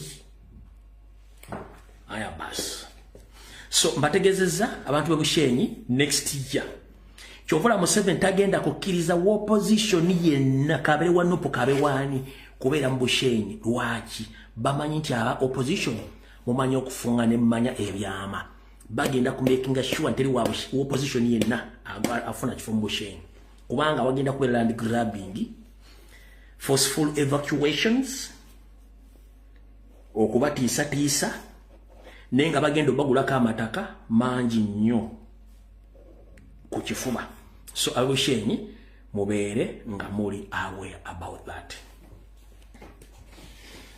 kati wano comrade wenkubuliza bwebanga Uganda ina mafuta ebonyolo ne bajja abantu ku mataka bonna bali mu concentration camps abasajja n'abakazi abanyolo they were not paid but our oil aina one way traffic agenda bugenzi oil tadda ompulya bulungi nnyo bwabanga Busia aina gold deposit asinga mu nsi yonna nga company wagagai ya mu China temumanyi ne bayindiginansi mu kyo temunafuna ko kintu kyonna already mubende banansi bagokonde babatta uye Bushenyi goza batubanga tulina areas ziri mu gold nga mu mwaka tusobola ofuna akawumbi kensi akawumbi ka dola akawumbi ka mwaka dola nga kava mu gold yoyo munda Uganda chechi kutwale Dubai chechi kutwale Qatar chechi kutwale Saudi Arabia chechi kutwale milopo muziro kukuba chechi kutwala mu America muziro kukuba n'okogga ago nkubulidde gold atenga gold tali awoka nkubulidde kezo areas zisatu gold ali Karamoja wali natural mineral resources nezi zitanazuliwa mu West Nile yokka wali amafuta Kayunga wali amafuta Lake Victoria yennyini kubizinga Lake Victoria kubizinga birimu amafuta Jangwe Gombo kuvira ddala ku nyanja Nyanzi va ku nyanja Nyanzi jangu yingira Gomba yonna ejjudde mafuta na buli kimu ompulya bulungi nnyo tugenze mu north ekituuza Salimu north mukimanyi ekiri mukimanyi Kayunge amafuta agali Kayunga mugamanyi amafuta agali Kayunga mugamanyi so that means natural mineral resources za Uganda zokka bwe ziba zisanze government entegeka obulungi wallahi teri mu na Uganda asobola kukirizibwa kola wadde okufuluma eggwanga eyo first and foremost natural mineral resources zetulina zonna zirina market nafe mu Uganda tusobola zikozesa but unfortunately individuals beba zirina kati mbadde temulina information ekwata ku gold we mubende ani amutwala parliament erina kyekimanyiko teri mu ba parliament yakimanyi teri mu nabyabufuzi teri radio teri TV wandi bade toli Saudi Arabia nange nali bade siri wano Buturuki ono uno buvuma agimanyi bulungi nnyo buvuma wali amafuta bacteriologist bagamba ddamu 7 buvuma ali amafuta agatalina jukira Lake Victoria etudde mu kiwato kya Africa Lake Victoria etudde ku kiwato kya Africa efuna eri kuzina ennyanja ennene wakubaka tosobola bitegeera nefuna kuzina ennyanja ennene ziri mu Africa wasigadde kati Lake Victoria etudde mu kiwato kya Africa kitegeeza nti amafuta wansi waayo mayitirivu. Muganda njala kuwa example ndono nnyo saagala oyombe. Soko sechiko. Bakomuli abali Dubai. Abaloko bameka musanga bakola. Abaloko bameka abantu bannansi ba Dubai bameka musanga bakola. Bameka. Where are they? Ba foreigners bakolera abantu be Dubai. Sente zibasanga waka lwaki lwa mafuta gebakozesa obulungi ne bazimba properties ng'osanga embizi yalidde sente nga neddeke ekizimbe kwasula tamiti Museveni yakigula oba muhoze ekizimbe yennyini kyo oba Janet alina apartment oba Samo Kuteesa bali mu kulya milioni 15 embwezo nga nes emilioni 15 zamamuwadde nga ali Dubai takimanyi nti n'ennyumba kwasula. In fact no kachibagambe ndowooza apartments ezisinga obungi mu Dubai za basajja ba NR nga ne first family mweri kati goyinza okubosula mu deka gye bakuwadde milioni 15 nga n'ennyini yo yakuwadde ku milioni 15 beba nannyini nnyumba ezo nga tokimanyi.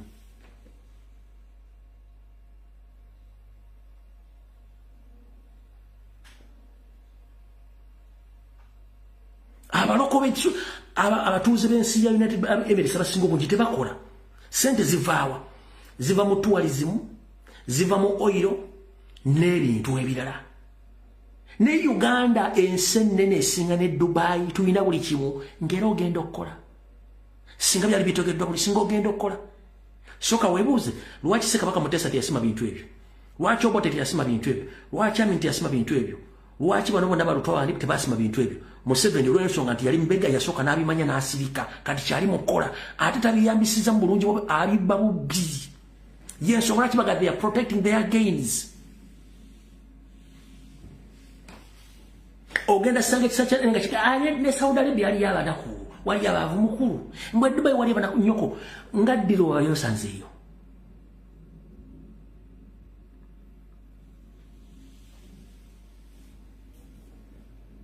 Muganda njala kugamba fete tulugano kulekana butubaga ebintu betubagamba ebintu bino. This is what we call real politics. Politics si kuvuma si kuwemula kubuulira bannansi obuvunanyizibwa ku nsi yaabwe n'ebyobugagga Katonda bye yabawa n'omusolo gwabwe engeri gye gukolamu n'obukulembeze. Bwe mba kugamba mazima togamba nti nkuvumye nti oba nkunyoomodde nedda.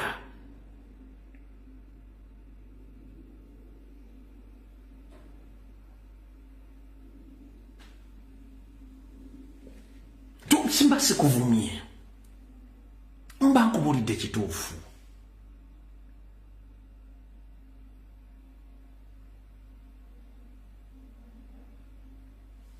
Nemwa n'otumya abavubuka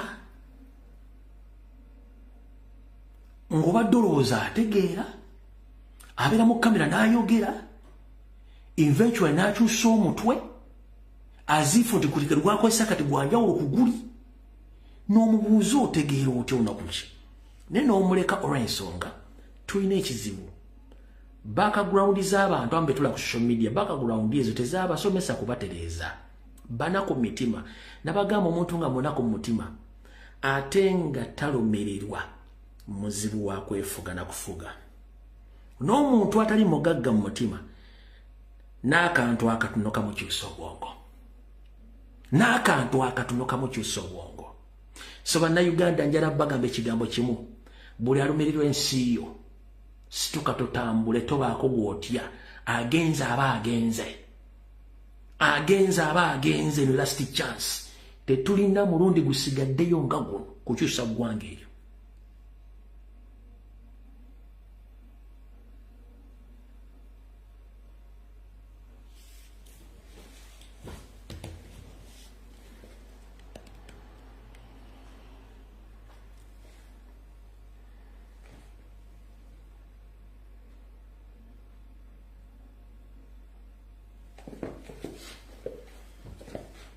Kati ulira bino Mr. President Robert Kyagulanyi Ssentamu njagala ulize bino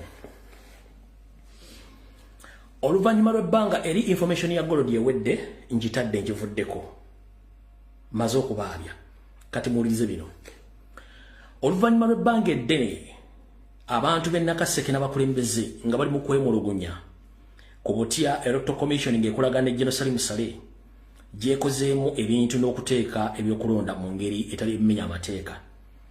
Finally, Electoral Commission ne Salim Saleh bakoze ekitakolebwanga. Oluvannyuma lw'Honorable Rutamaguzi Ssemakulu ku exposing a system, Salim Saleh yakoze ekitakolebwanga. Mukulu Honorable Rutamaguzi exposing Electoral Commission n'agitegeeza mwateka polling station makole genda mu nkeke ekitakirizibwa ezuwa za matolomosi kakaaga. A returning officer finally naakola kyalina okukola n'azijjamu. Salim Saleh n'akimanya bwe yakitegedde kino kye yakoze. Wuliriza bulungi nnyo. Salim Saleh yawandiise ebbaluwa n'agiwa Simon Bakama n'alagira returning officer Electoral Commission gwe bayita kuhimirira Fiona agobebwe bunnambiro. Salim Saleh oluvannyuma kitegeerako nti ono returning officer yabadde ajje polling station zonna ez'ekimpatiriza bali batadde mu makolero ga Salim Saleh ennamunkekereziwe z'abazonzi kakaaga. Salim Saleh yawandikidde kennyini ebbaluwa n'agiwa Simon Bakama n'amulagira nti kunihira Fiona agobwe bunnambiro nnyo nga nabo gye simufungize. Bwagenza okutya olunaku lwaleero ng'omukyala gwe bayita abadde nga returning officer w'e Nakaseke gwe bayita Fiona Kunihira agobeddwa nga kino kivudde ku Namunkekeera Industrial Park polling stations Salim Saleh ze yateekamu era n'abaga abazizzeewo zibere mu Namunkekeera ezirimu abalonzi abawera 8 nga ate tezikkirizibwa kubeera musongoto omukyala yadde azijje mu mateeka era ng'aga nti ebintu byetukola bya kiyaaye yetajja agenda ku bintu by'ekiyeera kuba mukyajja mulokole. Ebbaluwa eno yasindikiddwa n'etuuka ku Simon Bakama n'alagira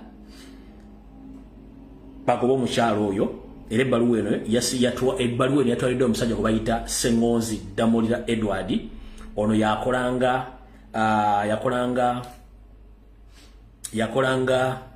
akola Minister of Finance, akolanga na Secretary Minister of Finance yegitusizayo Sengonzi ono era nga musajja naye Munyarwanda nga naye flaudista wa Salim Saleh yeragidde bagobe returning officer ono e Nakaseke gwe bayita mukyala Kunihira Fiona era ne bazza mu polling stations zonna ezenda mu Nkekeera ng'omukyala yadde azijje mu lw'ensonga yabadde agenera ebintu bya kiyaaye nga ye Salim Saleh yaziremezza olw'ensonga takimanyi nti abantu bonna aba NRM abayinza omuyamba okutwala obukulembeze bonna mu Nakaseke nga ne Ssemakulu Rutamaguzi omuggyemu nga bagenda kuyita mu polling station ezo y'ensonga lwaki Salim Saleh yalagidde omukyala ne bamuggyamu. Ebintu bino byonna Salim Saleh tabikola bw'omu, abikola ng'asinziira n'okweyambisa abakazi n'abasajja ba NRM okuli Rosemary Namayanja omukyalo ono Kabaka Katonda gwe yasiba endana tamu omwana. Omukyalo yali wa UID era be babaddemu nga bali mu kutambula buli kitundu kyonna nga bakola buli fujjo lyonna eryokuba nti basagambiza nga bakimezezza okw'omusana olw'okuba nti abadde abalemesa okuteekawo polling station zino bamugobye era bamuggyeewo era kati polling station zino zigadingibwa era zinzira kubanga zamaze dda okulonda. So ekitubu kyabadde ekintu ky'omunda mu Nkekeera omusajja Salim Saleh yamaze n'azijjawo returning officer ne bamugoba. Kati mukulu Salim Saleh ne bano bwe mufaananye endowooza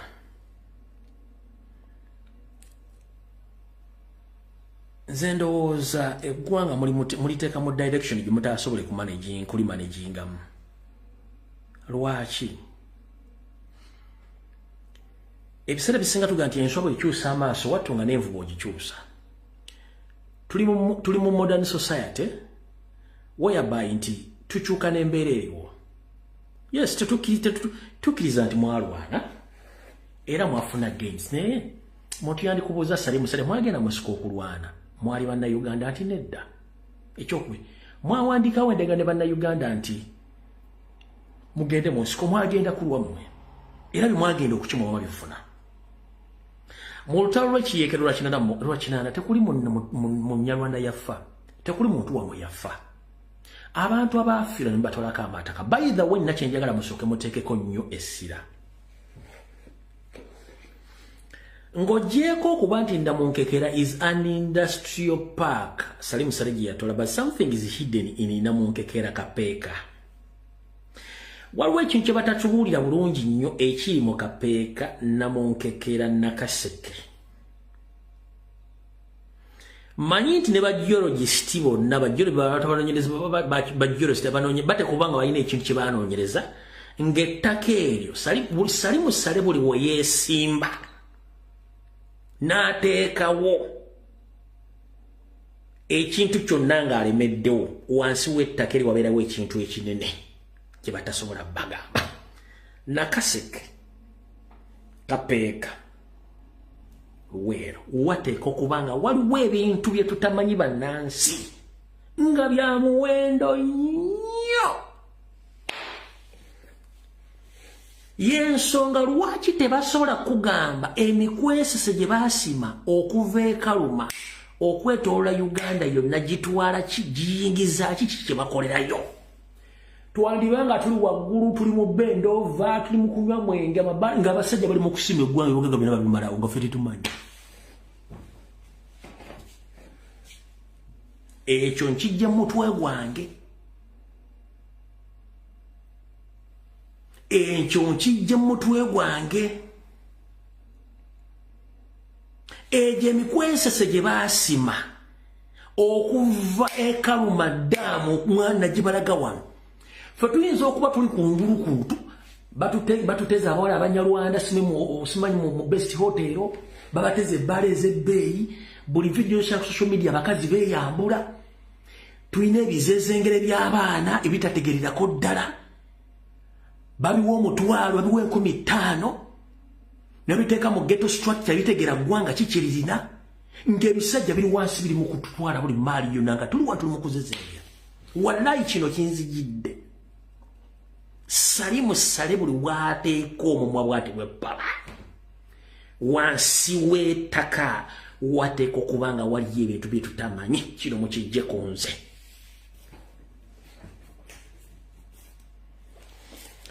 Kapeeka Nakaseke ebitundu ebyo wateekeddwa okubanga waliyo ebintu eby'obugagga eby'ebbeeyi bwe gataba mafuta eriyo mineral resources ku bintu bibiri kuliko ekintu kimu oba si kyekyo nga waliyo uranium ku bintu bwe bataba mafuta either uranium oba nga waliyo zaabu oba n'ekintu ekira ekyefaananyizaako ekyo era bw'obuuliriza ku bakomedi abali mu mambuga nti Salimu Saleh buli waateeka omutwe ettaka libaako eby'amakulu at one time omukulu yagamba Kapeeka yenna ne Nakaseke ayagala abantu bonna bali ku mataka beewandiise ayagala kulaba ebyapa byo n'endagaano zaabwe information ndagifuna n'ensirika nenga Salimu Saleh ajja wa gatsi eziyita almost district B ng'ayagala buli muntu aleeta endagaano n'ekyapa mujjukira bamenya ofiisi ze Bukalasa munzijukize Bukalasa gye bamenya ofiisi yegundi ya Landizi iziti Bukalasa munzijukize wano video tujikola ffenna sigikola bwomu omwaka guwedde guliko mu kitundu ebiri bamenya ofiisi ye Bukalasa kubanga ndoza yetwala wona ebyapa byonna kompyuta zonna ne bazibbamu zonna ndoza baali anoonya original land titles nga bazimumye yes Bukalasa bagimenya Bukalasa ne batwala buli kompyuta ebyapa byonna mujjukira saga eyalimu owekitiibwa Nadduli ku mataka agaali simuwe zaali mails meka ng'era Salimu Saleh yagitene wansi eggwanga balide marketing bamanyi buli mineral mu kitundu bamanyi buli mineral eri mu kitundu ng'obadde okimenti Kampala ng'ekibuga nkibakubire mu kiwulire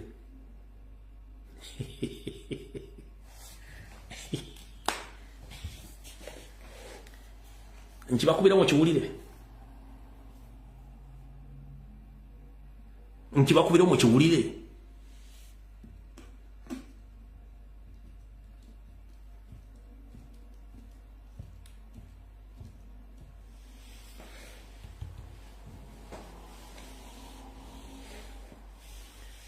Onaga busukuma si busukuma bukalasa yali bukalasa si busukuma yali bukalasa baji bayo nabatwale bya nenga kyali yali amaze okuyisa ng'asindise buli LC1 anonye endagano n'ekyapa kyali mutuuze nakaseke namukekera yonna neno kapeeka yonna niye abantu baagana okukola ki baagana biwaayo kati muganda wange oli esinika ebinywa kwambaza t-shirt ya yero akubba atoola ku buwumbi bayina gold deposit kila emwe ya gold eri $10,000 plus ejja $. Boy wange kila emwe ya gold eri $10,000 ejja $. Nga saagala kwogera bingi tusigaze eddakiika 9. Njagala buli muntu akwate essimu yaawo agende kugola Moses atekemu nti kilo emwe ya gold egula sente mmeka ku World Market.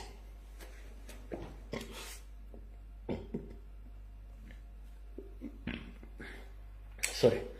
Njagala okwate essimu yo ogende kugola Moses gogo otekemu nti kilo emwe ya $1 egula kilo emwe ya gold egula sente mmeka eza $.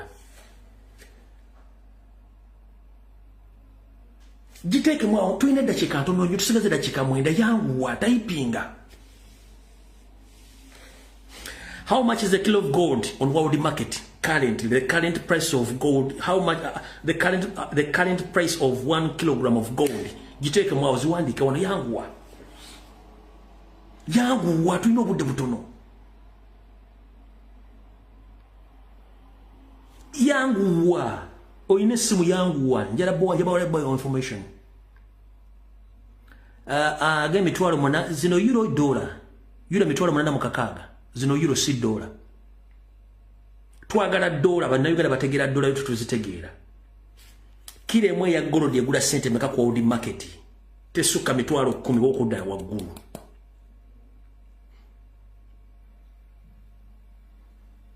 Gold is about $10 nedda sebo. Mr. Franka mukasa sebo oliemba. Kilo ya gold tegula nkomingeza $. Sekadama zino sede meka chikumu wabi kilo ya gold sigamba njagala kilo ya gold yegula sente meka. Toleza agaye mitwalo 12.15 onali close. Nora emitwalo 14.15 mitwalo 12.14 close emitwalo 15 tubalira undi fige mitwalo 10 mbaze 14 muhozi Davis agende mitwalo 14 tubale mitwalo 14 kati njagala mbale mitwalo 14 zize mu sente za Uganda kile mwa ya gold dile mitwalo 14 ya $, ojiteke mu za Uganda kile emu jikwato jiteke mu za Uganda tuwangu tusigaze obudde butono tusigenda zikika mukaga emitwalo 14 giri mu seremeke za Uganda. Emitwalo 14 ejja emitwalo 14 ejja $, giri museremekeza Uganda. Tubaze 14 lafu kubana nakoze ko research giri mu 14 either 14 no plus ziri museremeka. Twagala undi figure. Yes buli omo wadde explain nga giri nakoze nga giri mu 14 kati njagala ziri mu sente meka.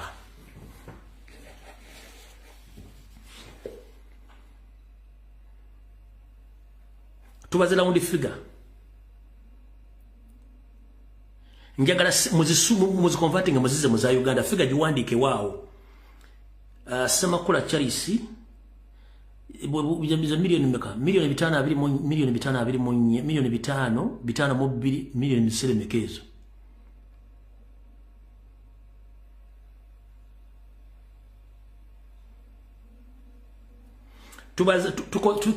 Tukoze round figure emitwalo giri 14 Nkuge emitwalo 14 gikonvert ngogize mu sente za Uganda zisente meka.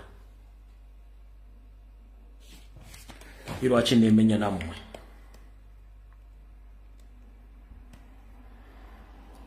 Dolo tujibaza ku 3 meka 3 lukaga. Time za mitwalo 14.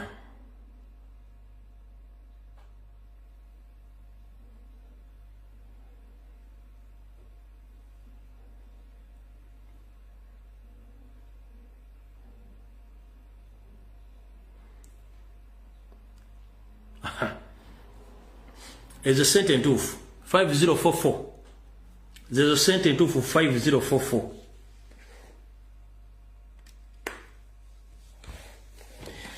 Kati. Gorodi gwebasano siza kuontebe gold refinery. Mu akayivu ebiterekebwa Uganda efulumya tani zi8 za gold omwaka. Tani 8 za gold omwaka. Tani 8 eza gold omwaka. Oyo gobakulaga na yikati ava mubendere Kongo tebanagaseze bakulaga. Kati bubanga kiremu egula almost obukadde 5 mubona.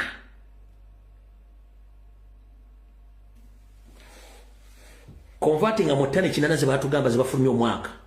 Kati ogatowe mubende, ogatave Kongo, ogatave Busia, ogatave Karamoja. Uganda omwaka bayingiza sente meka.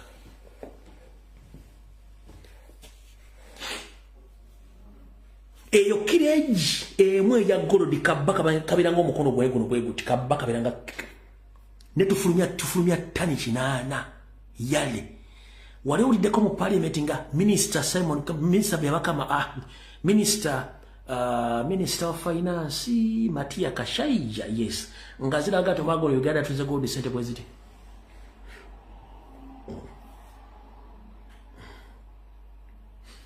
Matia Kashaija yaze ko nabagamba nti Uganda yayingiza sente bweziti mu gold. Kati Muganda wange mukwata gold wa Uganda yente wetaaga genda Dubai, genda Saudi Arabia, genda mu America, genda udda wakuba kyeyo gold ye kamala.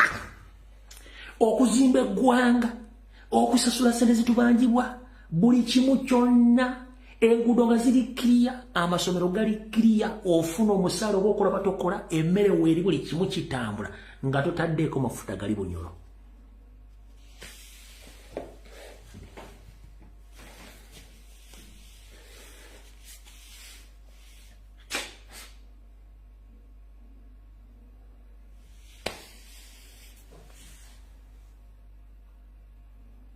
Kati tani 8 buli tani erimu kilogulamu 10,000.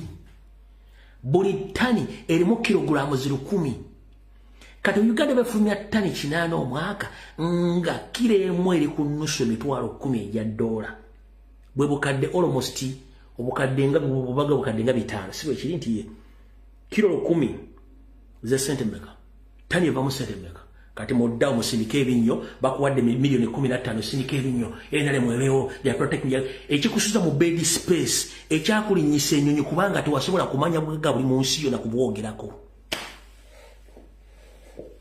Ezo milioni 15 sobola kuzimba dda akayumba akalo mu 2. Video endo amukaba bakomera tujja senkano nakulona. Onakurencha president ali mu Kampala Central agenda sokera kamoncha then yadde ku Aga Khan playgrounds naye mfundikira bagamba nti DPC World Kampala ali mu kwechanga izo kutakiza president kujja kuba campaign obokolo buvuye wonna bono bwetagisa okubanga bakola kunakolo.